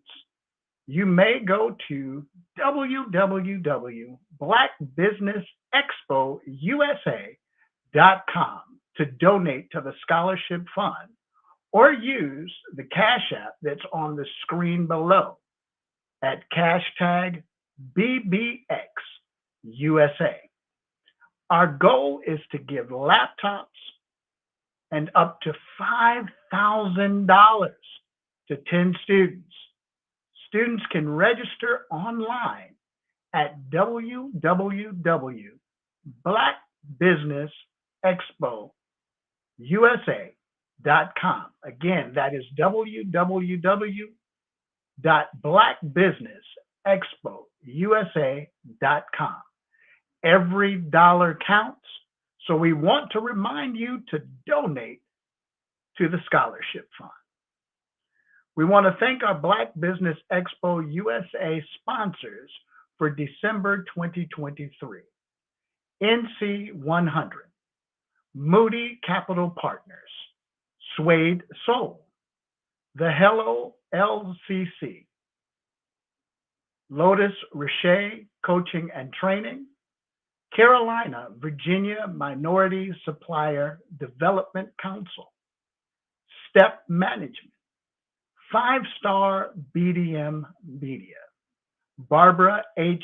Smith, LLC, Margie McLean Foundation, Incorporated, Genius is Common, Earth Essentials, Milani Shani Global, Executive Women's Success Institute, The Quality Coaching Company, Superwoman Business Services, Creative Force Studios, Lee Entertainment, Artistic App Design, Black Business Expo USA, Genius is Common, and I'll see you on the other side.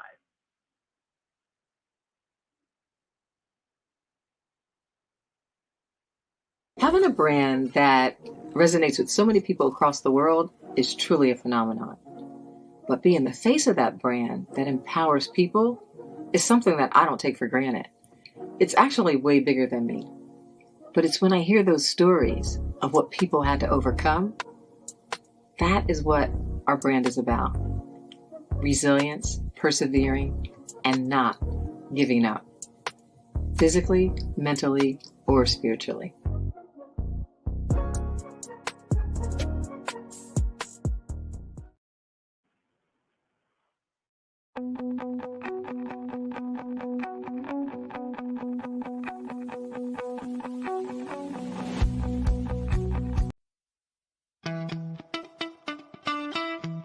How many times?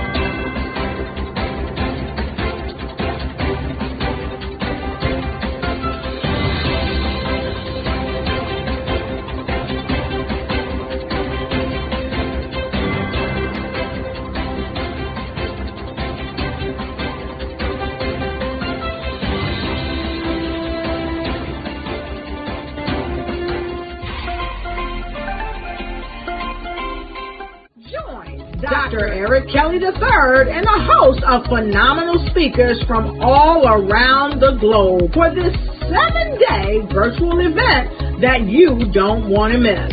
The mission of the Black Business Expo is to raise scholarship money from kids all the way from high school, all the way from college. The Black Business Olympics is one of the largest Black business showcases in the world. It is an opportunity for businesses and companies to showcase their businesses globally. We are going to be giving away laptops up to $5,000 away to students.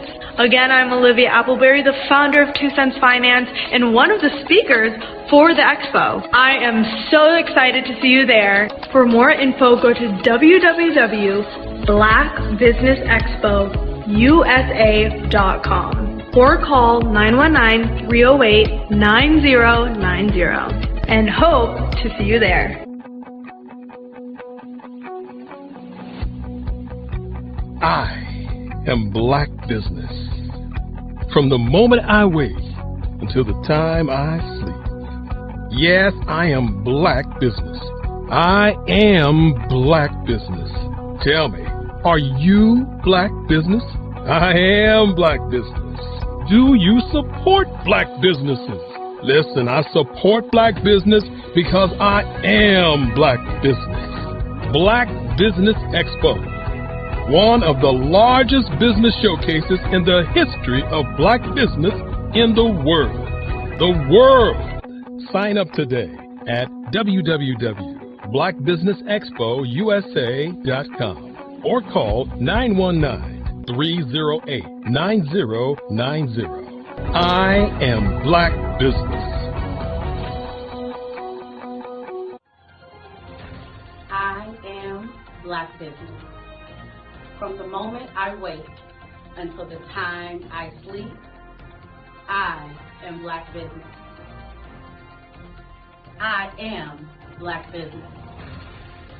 Are you Black Business? I am Black Business. Do you support Black businesses? I support Black business because I am Black Business. Black Business Expo, one of the largest business showcases in the history of Black America in North Carolina. Join Dr. Eric Kelly III and a host of phenomenal speakers from all around the globe for this 7-day virtual event that you don't want to miss. The mission of the Black Business Expo is to raise scholarship money from kids all the way from high school, all the way from college. The Black Business Olympics is one of the largest Black business showcases in the world. It is an opportunity for businesses and companies to showcase their businesses globally. We are going to be giving away laptops up to $5,000 away to students. Again, I'm Olivia Appleberry, the founder of 2 Cents Finance and one of the speakers for the expo. I am so excited to see you there. For more info, go to www.blackbusinessexpousa.com or call 919-308-9090 and hope to see you there. I am Black Business. From the moment I wake until the time I sleep. Yes, I am Black Business. I am Black Business. Tell me, Are you Black business? I am Black business. Do you support Black businesses? Listen, I support Black business because I am Black business. Black Business Expo, one of the largest business showcases in the history of Black business in the world.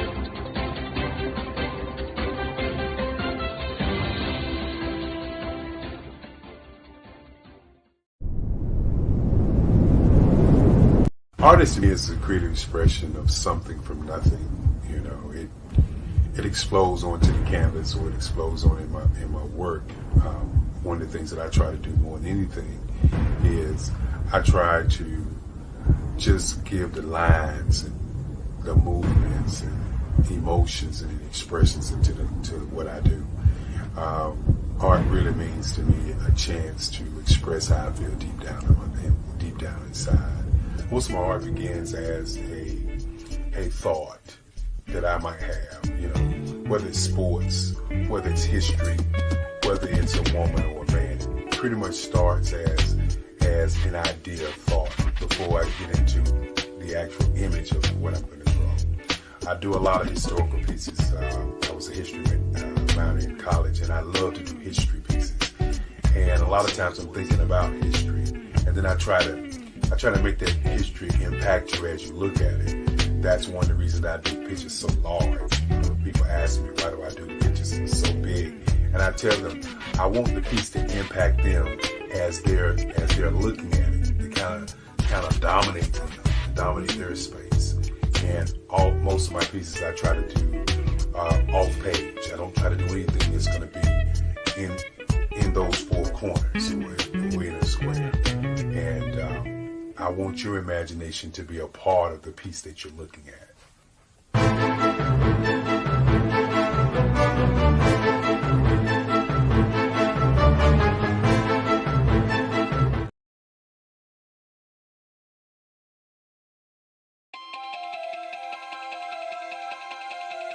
If you live without income for the next year, 2 years, 3 years, maybe even 5 years, you might be thinking, well, that's a silly question.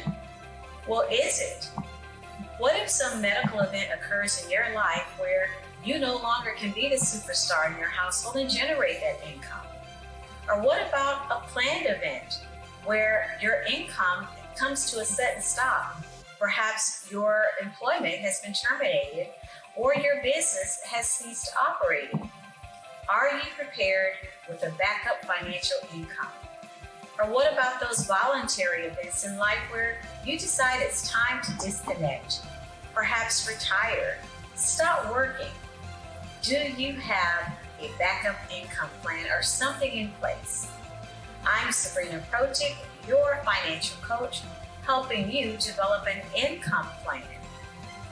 Your financial tomorrow depends on what you do today. Connect with me for a bright and secure financial future.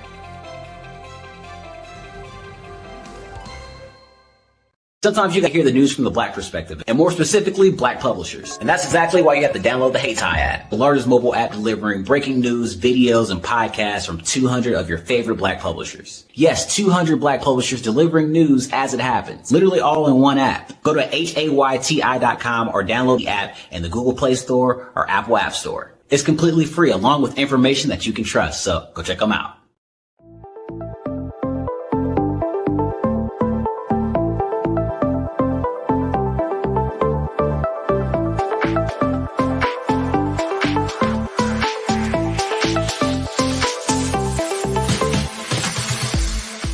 You need to be messaging and communicating to a lot more folks and getting them committed to you as a brand and feeling that you are trustworthy, as a subject matter expert, and for their needs and their pain points. That says, look, here are my pain points. Here's the problem that I have that I don't want, or the benefit that I want that I don't have. And Grant and Sydney understand that and are giving me information to be able to assist, in my eliminating those pain points.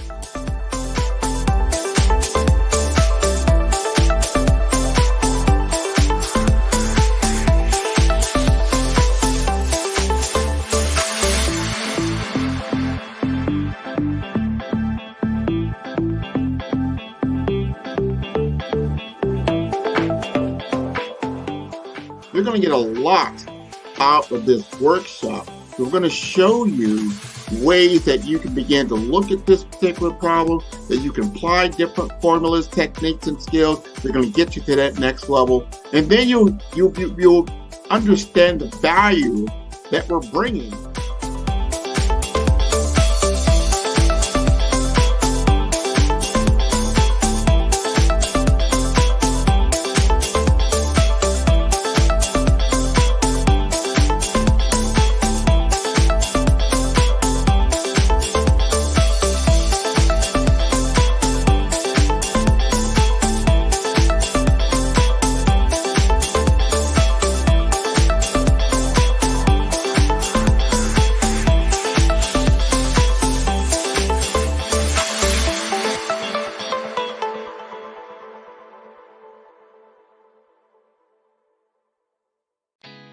Did you know women represent just 3% of Fortune 500 CEOs and less than 15% of corporate executives at top companies worldwide? Have you wondered what the secrets are to getting into the top ranks, whether in the private or public sector? Do you want to figure out how to stop being held back in your career or passed over for promotion? Then you're in the right place. Hi, I'm Dr. Madeline Ann Lewis, President and CEO of the Executive Women's Success Institute. I have decades of experience in the military, the federal government, and corporate America, and my mission is to help women succeed and tap into their full potential. I want to reach 1 million+ women around the world to become the leaders they are meant to be. So if you want to move into a management or executive level position, or maybe you are a female veteran transitioning out of the military into business entrepreneurship, then reach out to the Executive Women's Success Institute at 301-693-3284. Let us get you on the fast track to success.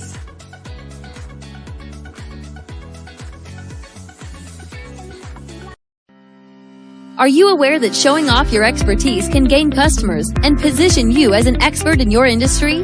Consumers need confidence to purchase, so let us showcase your knowledge by interviewing you for a 3 to 5 minute video.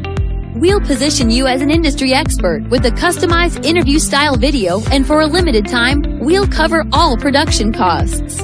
Click this ad or call now for all the information. You'll want to experience the same 5-star service our customers love. So take advantage of this one-time offer. Click this ad or contact us now.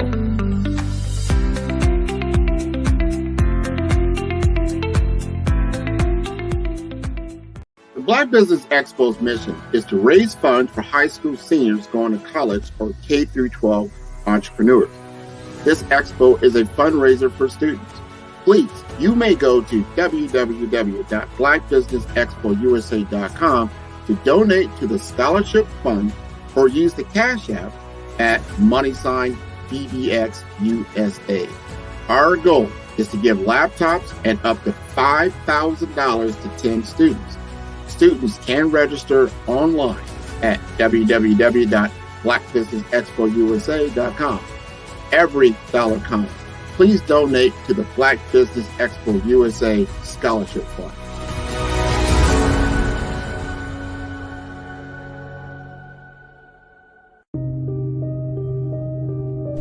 The Black Business Expo is changing my life. This year, they are giving away laptops and even $5,000 in cash to students just like me. I'm Alexis, and I want to go to college to fulfill my dream of becoming an entrepreneur. Help the Black Business Expo going to www.blackbusinessexpousa.com and also becoming a vendor, a sponsor, or donating. Hello, I am Dr. Eric Kelly III, the visionary strategist and founder of the Black Business Olympics. I invite you to showcase your Black-owned businesses on the Black Business Network global stage. The Black Business Olympics is a global Black Business Network platform that propels Black-owned businesses into the international spotlight. By showcasing your business on the Black Business Olympics platform, You can reach a worldwide audience of potential customers, partners, and investors. You can also establish yourself as a thought leader, an expert in your field, attract lucrative partnerships, and more speaking engagements. In addition, the Black Business Olympics platform provides a valuable opportunity to connect and collaborate with like-minded entrepreneurs and business professionals from around the world. This can lead to new business opportunities, ideas, and relationships. Finally, by sharing your story and expertise on the Black Business Olympics platform, you can inspire and empower others. This is a powerful way to make a positive impact on the world and leave a lasting legacy. If you are a Black-owned business owner, I encourage you to seize the opportunity to showcase your business on the Black Business Olympics platform. It is a once-in-a-lifetime opportunity to make an indelible mark on the world. Be one of the 1,000 visionary entrepreneurs who are changing students' lives, shaping industries, and leaving an unforgettable legacy for their families. Unleash your voice on our global stage and watch your business thrive. Black Business Olympics is one of the largest Black business showcases in the history of Black business in the world. Yes, the entire world. Just give me a call today at 919-308-9090.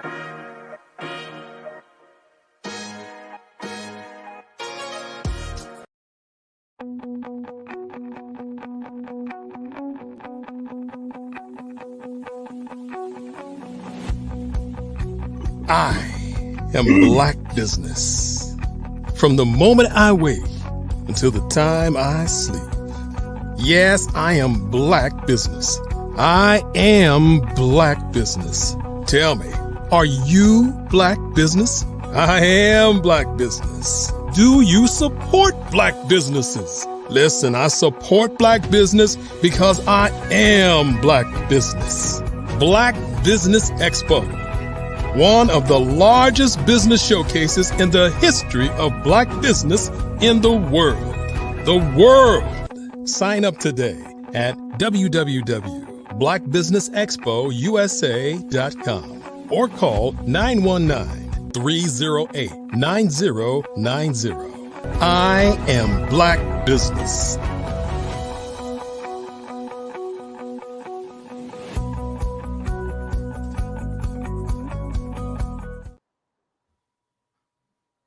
Good evening, business owners, entrepreneurs, thought leaders, and corporations. Welcome to the Black Business Network.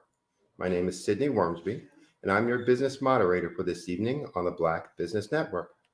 The Black Business Network is a 24-hour business network showcasing Black businesses, business owners, entrepreneurs, and thought leaders worldwide. We have speakers from North Carolina, from London, Singapore, Africa, Japan, and from cities all over the United States.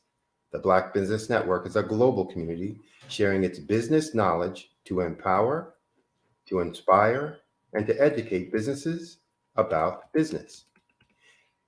It is with great honor and immense privilege that I introduce our final speaker for today, a visionary whose work transcends the boundaries of time and culture, Dr. Eric Kelly III.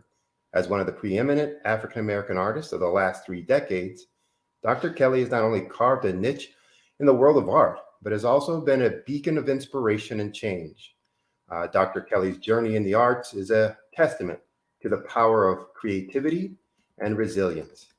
His work, a harmonious blend of the abstract and the expressionist, invites us to explore the depths of human experience and the complexities of our society. His unique perspective on the intersection of images and on the nation state, as well as the interplay between art and humanity, challenges us to see the world through a lens of empathy and understanding. His remarkable ability to capture historical moments through his art provides us with a visual narrative that speaks volumes about our past, present, and future. And each stroke of his brush, each line of his drawings tells a story that resonates with the depths of our souls. Dr. Kelly's art is not just a display of skill and talent. It is a conversation with history, a dialogue with our collective consciousness. In addition, Dr. Kelly's contributions extend beyond the canvas. As the founder of the Black Business Olympics, he has created a platform that uplifts and empowers, fostering a community where diversity, innovation, and excellence are celebrated. His vision and leadership have paved the way for a brighter, more inclusive future. And today, as Dr. Kelly shares his insights and experiences, let us open our hearts and minds to the lesson he has to impart. Let us immerse ourselves in the wisdom of a man who has dedicated his life to exploring the depths of artistic expression and the heights of human potential. Please help me welcome Dr. Eric Kelly III. Good afternoon, good evening. Hello, world. Hello, everybody. How are you this evening? Hey, man, I'm just elated to be in this moment as we look at the past and look toward the future. It's the end of a year and the beginning of a new year, all at the same time. So I know you are excited to lend your expertise and your insights to folks. So I'm going to get out your way and let you do your thing. As we say, genius is common. I'll see you on the other side. And of course, Sydney, before you get out of here, I want to thank you for your tireless work on this project. As for the last couple of years, you have truly been a beacon. You've truly been a brother.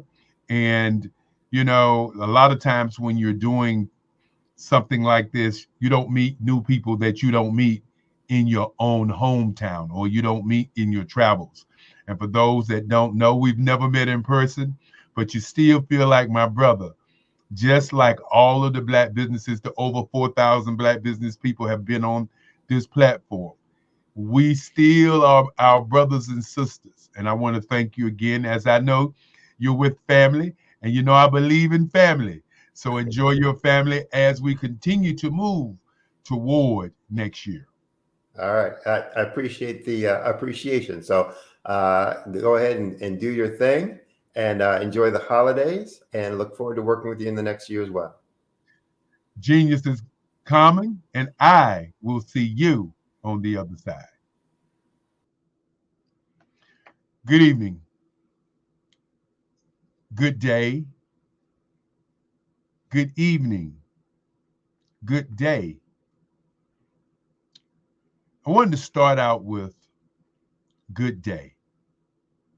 What is a good day?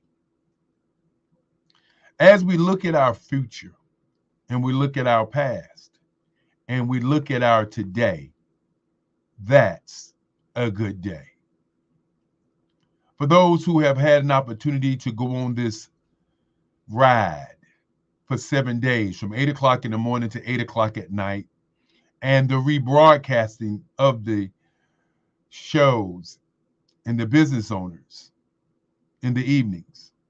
For those of you who have been on this journey from the beginning when the pandemic hit until now, and for those of you who have just joined us on this ride, I want to say to you, thank you. Not, I'm glad you're here. Not, I wonder who you are. Not, why are you here? I just want to say thank you. To all of the business owners, this week, I want to say thank you. As the days come and go, I want to say thank you. But more importantly, I want people to understand, while many people are doing other things, we are doing Black business things. The Black Business Olympics is a 24-hour business event, business broadcast. We are working on a strategy to do 365 days of the year live across the world. Something that's never been done before. With over $11 trillion in the Black community, I know that we can do it. Many times people don't understand what the why is. The why is to change the lives of our young people. And our young people could be 30 years old, 40 years old, 15, 12, 10, and 9. Our quest is to change their ideas of what they can do with their lives. Many times the narrative for our young people are entertainment, singing, dancing, stripping, crime. But only 1% in any of those marketplaces are going to make it. Only 1%. So what happens to the rest of the young people who are hopeless, who don't see a way, who cannot see a change?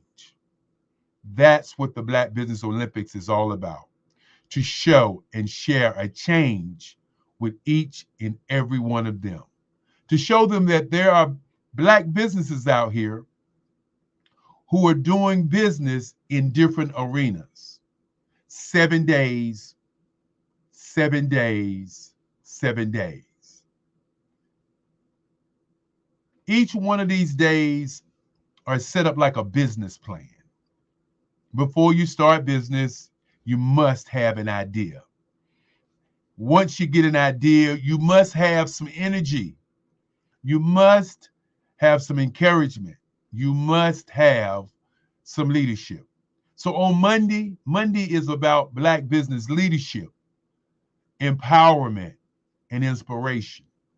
And it's set that way on Monday to get people ready for the rest of the week. The Black Business Olympics is like a university of thought. As on Tuesday, we have speakers from all over the globe talking about advertising, public relations, marketing, merchandising, sales, and public relations. On Wednesday, we bring together minds from across the world who talk about doing business through social media. And then Thursday, we do diversity, equity, inclusion, and access. Because if you're not included and you don't have access to money, you really can't do any business. And Friday, which is my favorite day, is Generation X versus Generation Z. How to bridge the generational and digital divide. Very, very critical and key as we have young people to come and discuss and talk about their business. Then on Saturday is Black Business and the Culture. Black business and our culture. A phenomenal day. Because if you're in business, you are building your own culture. And then today, Black business and innovation. And that could be innovation in thought. That could be innovation in ideas. That could be innovation in the moment. And so many times I talk about 4 different times in our lives as we look at our lives. Number 1 is the past, which many times is filled with regret. Number 2 is reflect or reflection as we reflect on our past. Number 3 is our future as we look to the future and think about what's to come. And I call that anxiety because you don't know what's going to come. And then I will always say number 1 is today. What is going on with you right now, this very moment, is called today. And I call that happiness. So we would take the time out and reflect on the 7 days that passed What did you do? You saw speakers from around the globe speak to you, and the question still becomes, what did you do? Did you donate to the kids? Did you donate to the business owners? Did you take the time out and think enough of someone else to give? Now, my mission is to serve, and that's why I'm here.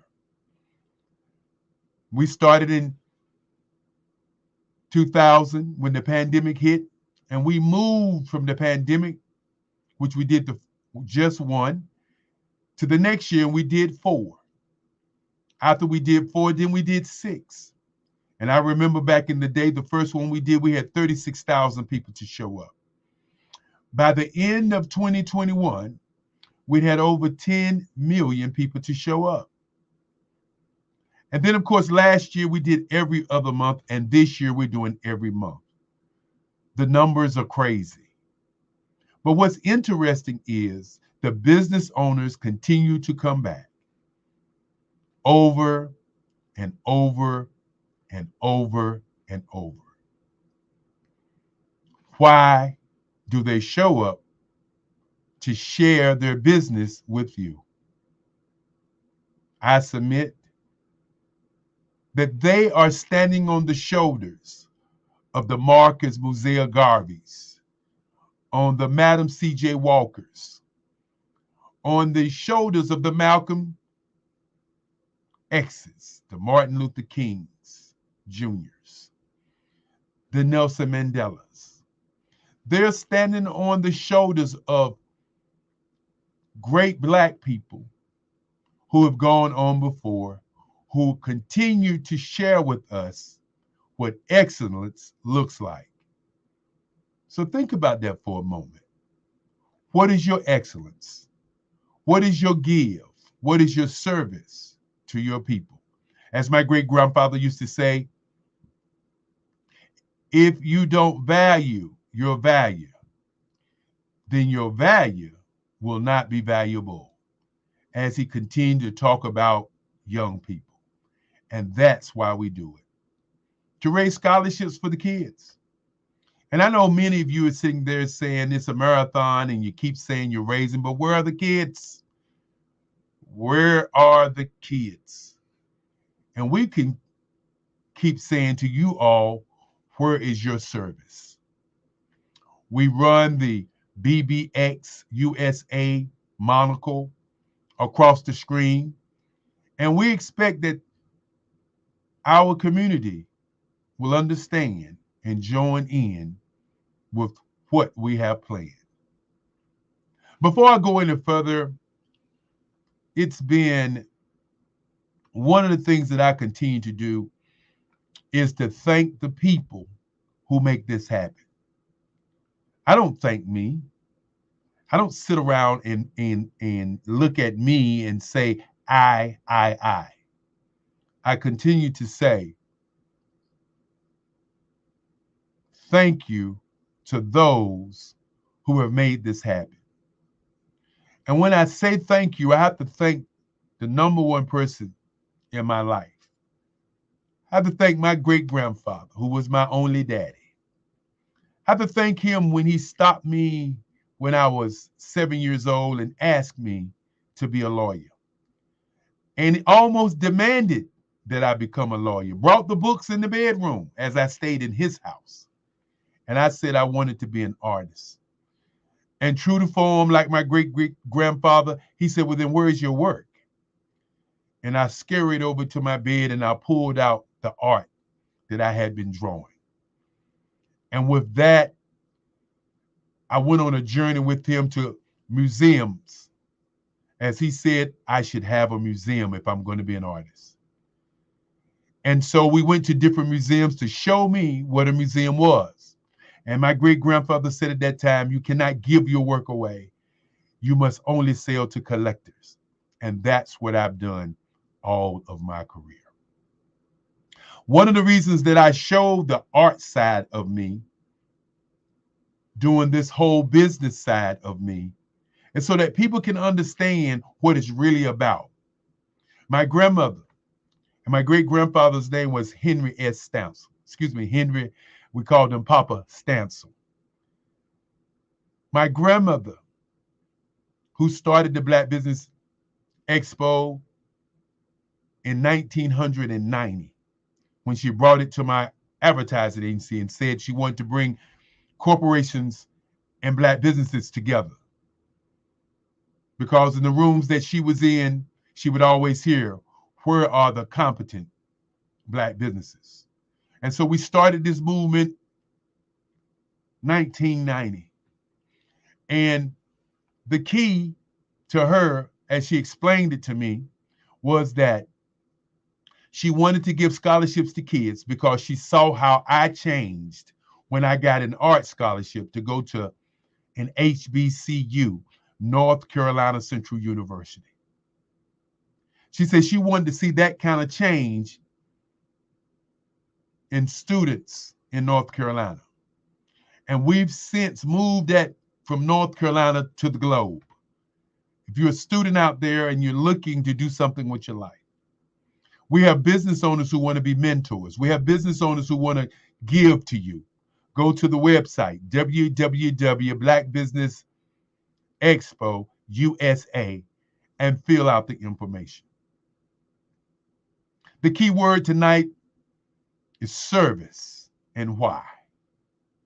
So with that being said, I'd like to thank the people behind the scene who are making this happen. First, I'd like to thank my mama, Frances Cagle. Yes, she's the queen of the world. My mother, I just want to thank her, as she's always showed and shared with me how to be better at being a human being, how to be better at being who I am, and more importantly, how to continue to press on no matter what. I want to thank my sister, Esther Sherrill, who's cooked for the staff. She is the chef. Want to thank Lisa Williams, who takes care of transportation all over the country for all of the people. Want to thank my little sister, Alfreda Williams, who is a sponsor of this event. And I want to thank my little brother. I know he gets tired of me saying little brother, but I want to thank Alonzo Zoe Cagle, as he continues to inspire me to continue to push and press forward. When you start saying thank you, it's a tricky thing because sometimes you're not going to say everybody. And when you don't say everybody, somebody's going to be mad with you. Well, I want to say this before I get started on the thank yous. If I don't mention your name, does not mean that I don't thank you for doing what you've done for us over the last 4 years. If I were to thank each and every person, I would have to thank 4,000 people. And of course, I don't have the time to do 4,000 people today. But I want to start out with a young lady who's been tirelessly, been in the background, who's really, really stepped up, and she's just proven what our young people can do. I want to thank Maroc Hicks. Maroc Hicks has been tirelessly working on this project, only 30 years old. 30 years old. And the reason I stopped there is because I am over 60 years old and should not be sitting in this chair raising money for our young people. Our young people should be sitting in this chair raising dollars or raising funds for young people. When you understand the age on the planet, the average age is 27 years old, 29 in North America, 27 in South America, 29 in Europe, but in Africa, 14. 14.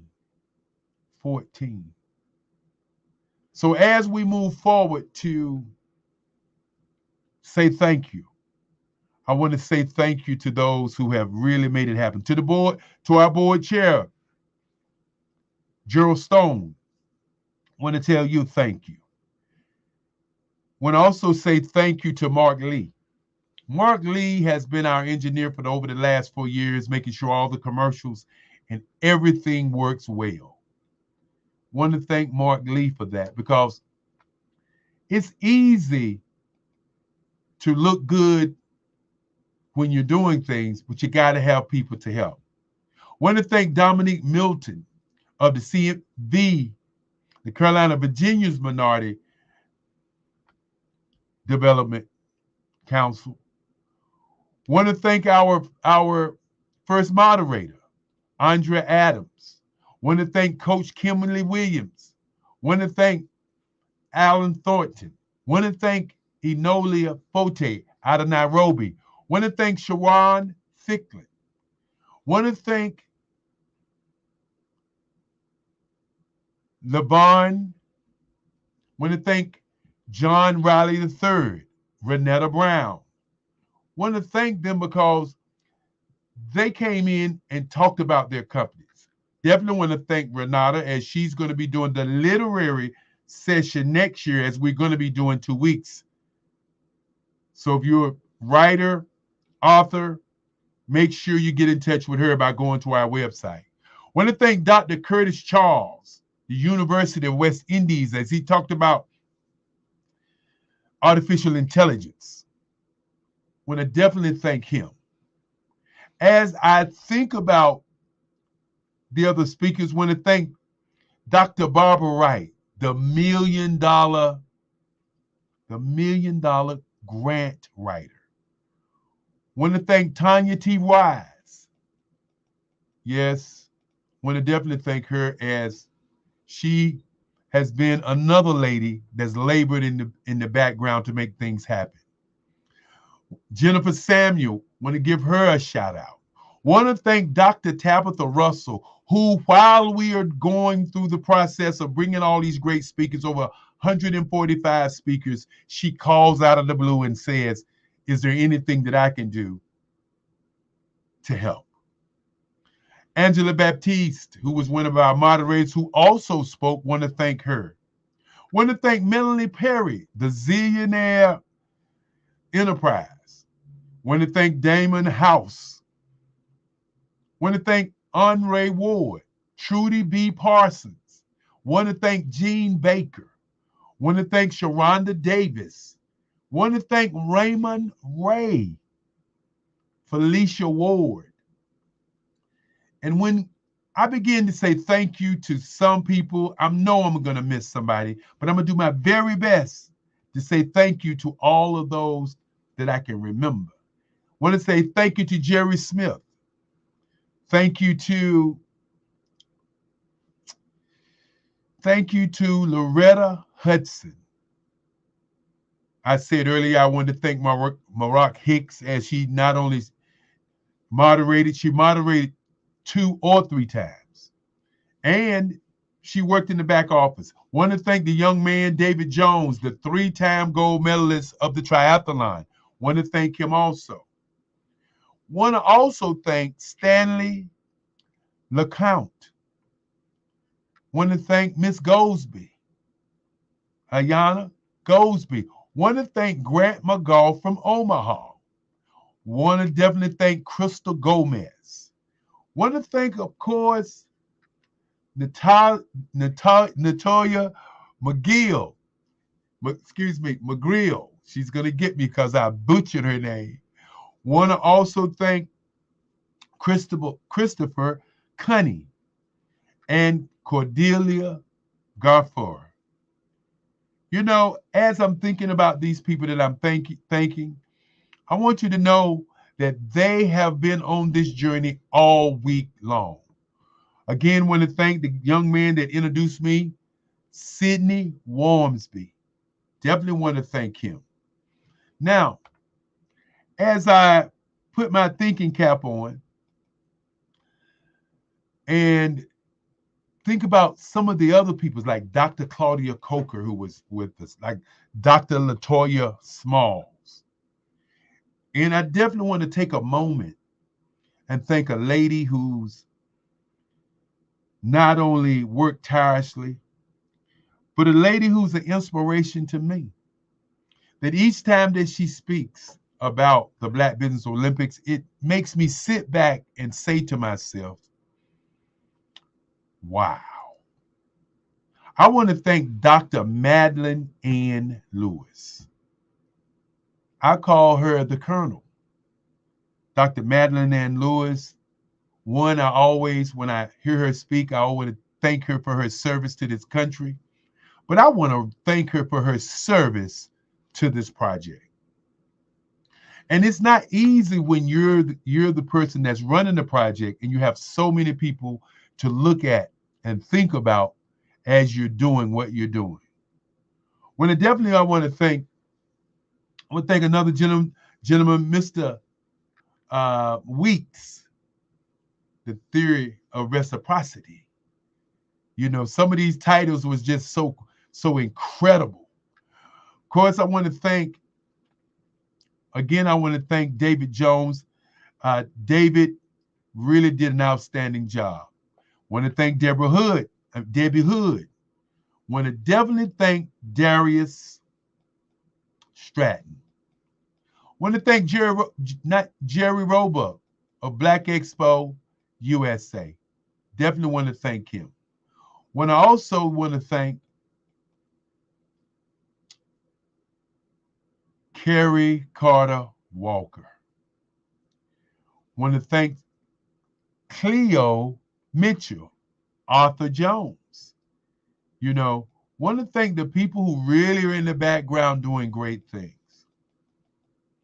And as I close out, I want to thank Michelle Boone Thornton.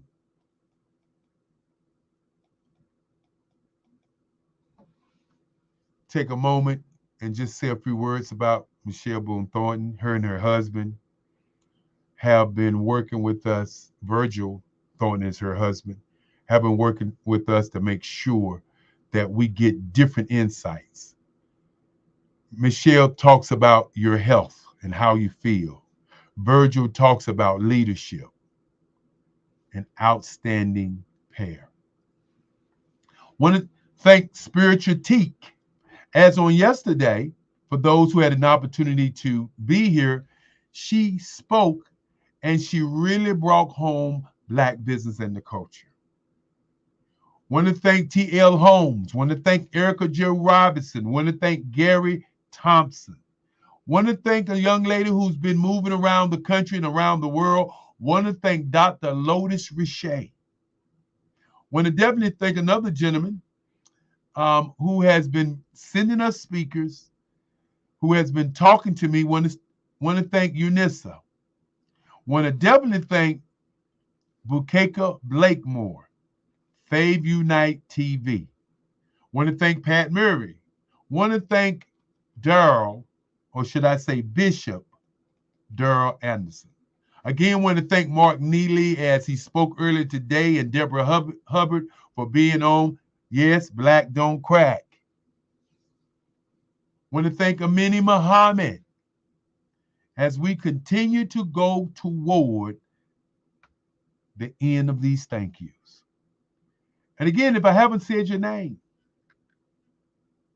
if I haven't mentioned a word about you, let's understand that that doesn't mean that you haven't contributed. That doesn't mean that you haven't done anything. Want to definitely thank Dr. Hightower, Maurice Thomas. Want to thank Lawrence Nichols, as Lawrence Nichols stepped in again to do an outstanding job as he is our evening moderator. As I get a chance to at least say goodbye to him this evening as we get ready to close out.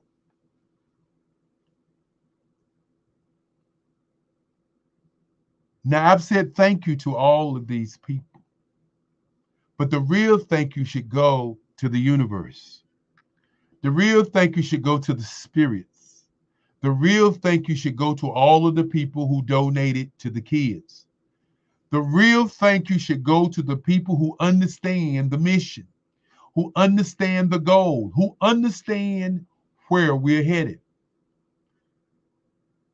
Today is the happiest day of my life. because I get a chance to say thank you to so many who have been a part of this journey. Don't turn the channel off. Don't turn the stove off. Yes, we are warm, but we're not hot yet. We are moving down the tracks of time. We are creating history. We are actually doing something that's never been done before. We are embarking on a journey to change the lives not only of our young people, but change the lives of business owners all over the world. If you are a business owner and would like to be a part of this journey, you can give us a call at 919-308-9090 and be a part of a journey that's moving toward a victory. Can you imagine 365 days, a 24-hour network of Black businesses talking about Black business?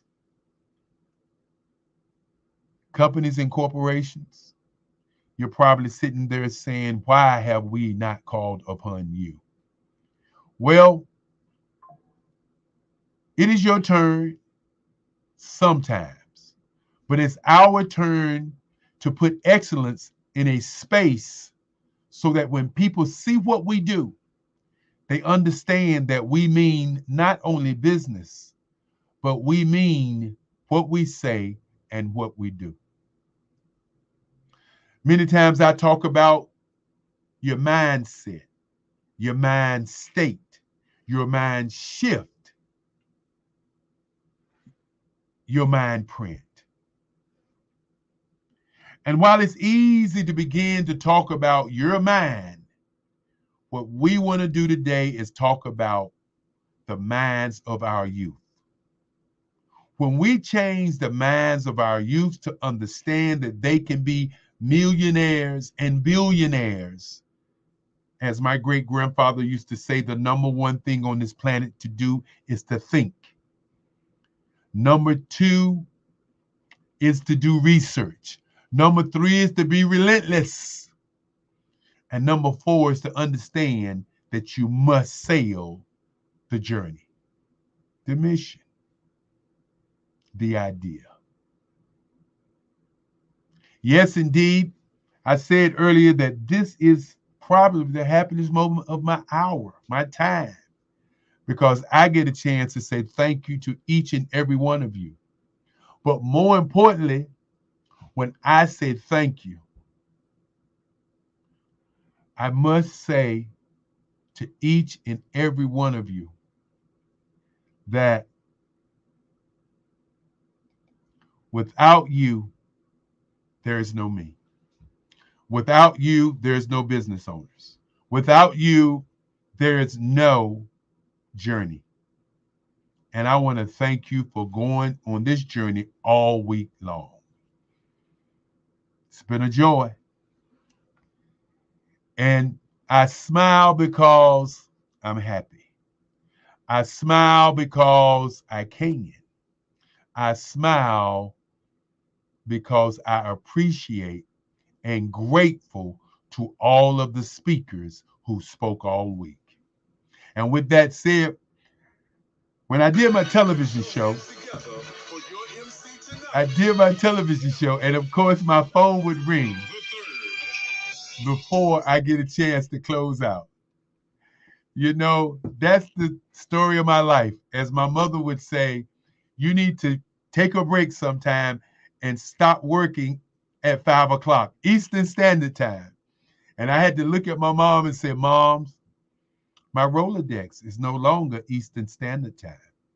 It's Europe, it's Singapore, it's Africa, it's South America, it's Australia. Ask yourself, what is your Rolodex today?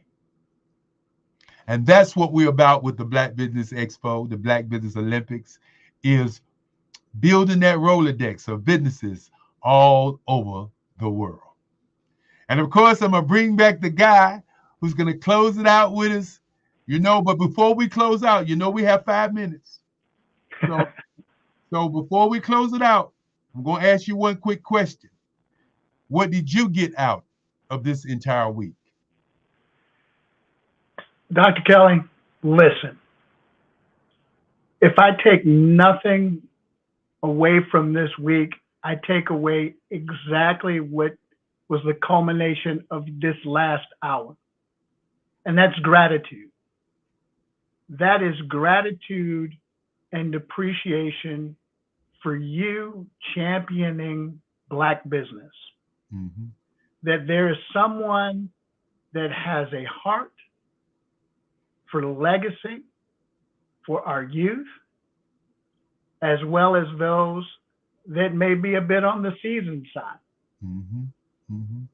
For one that is not just about ensuring that people get on the other side, but that when they get to the other side, they have the tools and the resources to build bridges that go far and wide long after we've left this green earth.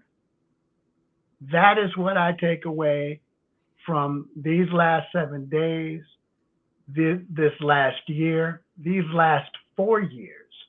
Mm-hmm. 4. 4 years. And like I said, for those who just getting on the train, the stove is on. We're just warm on the stove. We're not hot yet. We are warm on the stove. And when we become hot on the stove, then you're not going to be able to get on the train of destiny, or as I continue to say, the train of history. See that? I love that. And that's what this is about. That's why, Dr. Kelly, I love you. All of the thousands of lives that you touch through this work, we love you. We salute you. Mm-hmm. We thank you for being the general that you are, that was willing to sit under your grandfather, your grandmother's tutelage, and to continue on. You show us the road we have to travel. Notice that I didn't say that we had an option. It's the road that we have to travel if we really want to see the change that we want to be. And as we get out of here, and a lot of times people don't get it. They just don't get it when I ask people questions, because deep down inside, both of us know that this is something that should have happened before now. That's the interesting part about what's going on. This is not something that's new. This is something that should have happened way before now. Because many times when we start talking about a network of our own, it's always we're doing something against somebody else and excluding other people for fear of us getting together and joining our resources together across the world. And so we must begin to understand there's nothing wrong with the brand. And that's all we're selling, just like Coca-Cola, Pepsi-Cola. Our brand is Black business. Our brand is not, we mad at you. Our brand is not, we don't want you. Our brand just happens to be Black business. And with that being said, I know we got about 30 seconds to go. And I want to get out this last part before we go. What you're looking for is looking for you. And as I used to say on my TV show, The Man on the Spot, without love, there's no happiness. And without happiness, there's no peace of mind. And goodbye until the next time. Stay tuned, because when we show up to share the brilliance of a people. And again, goodbye, good night, good day. Thank you, thank you, thank you, and thank you, Lawrence. But more importantly, thank you, ancestors who have laid the path for us to stand on and begin to see ourselves in our greatness. Goodbye. And as we say, I got to say it, genius is coming. You can say it with me. Genius is coming. Amen. Let's do it. We got to do it together. Genius is coming. And I'll see you on the other side. Bye-bye. Bye-bye.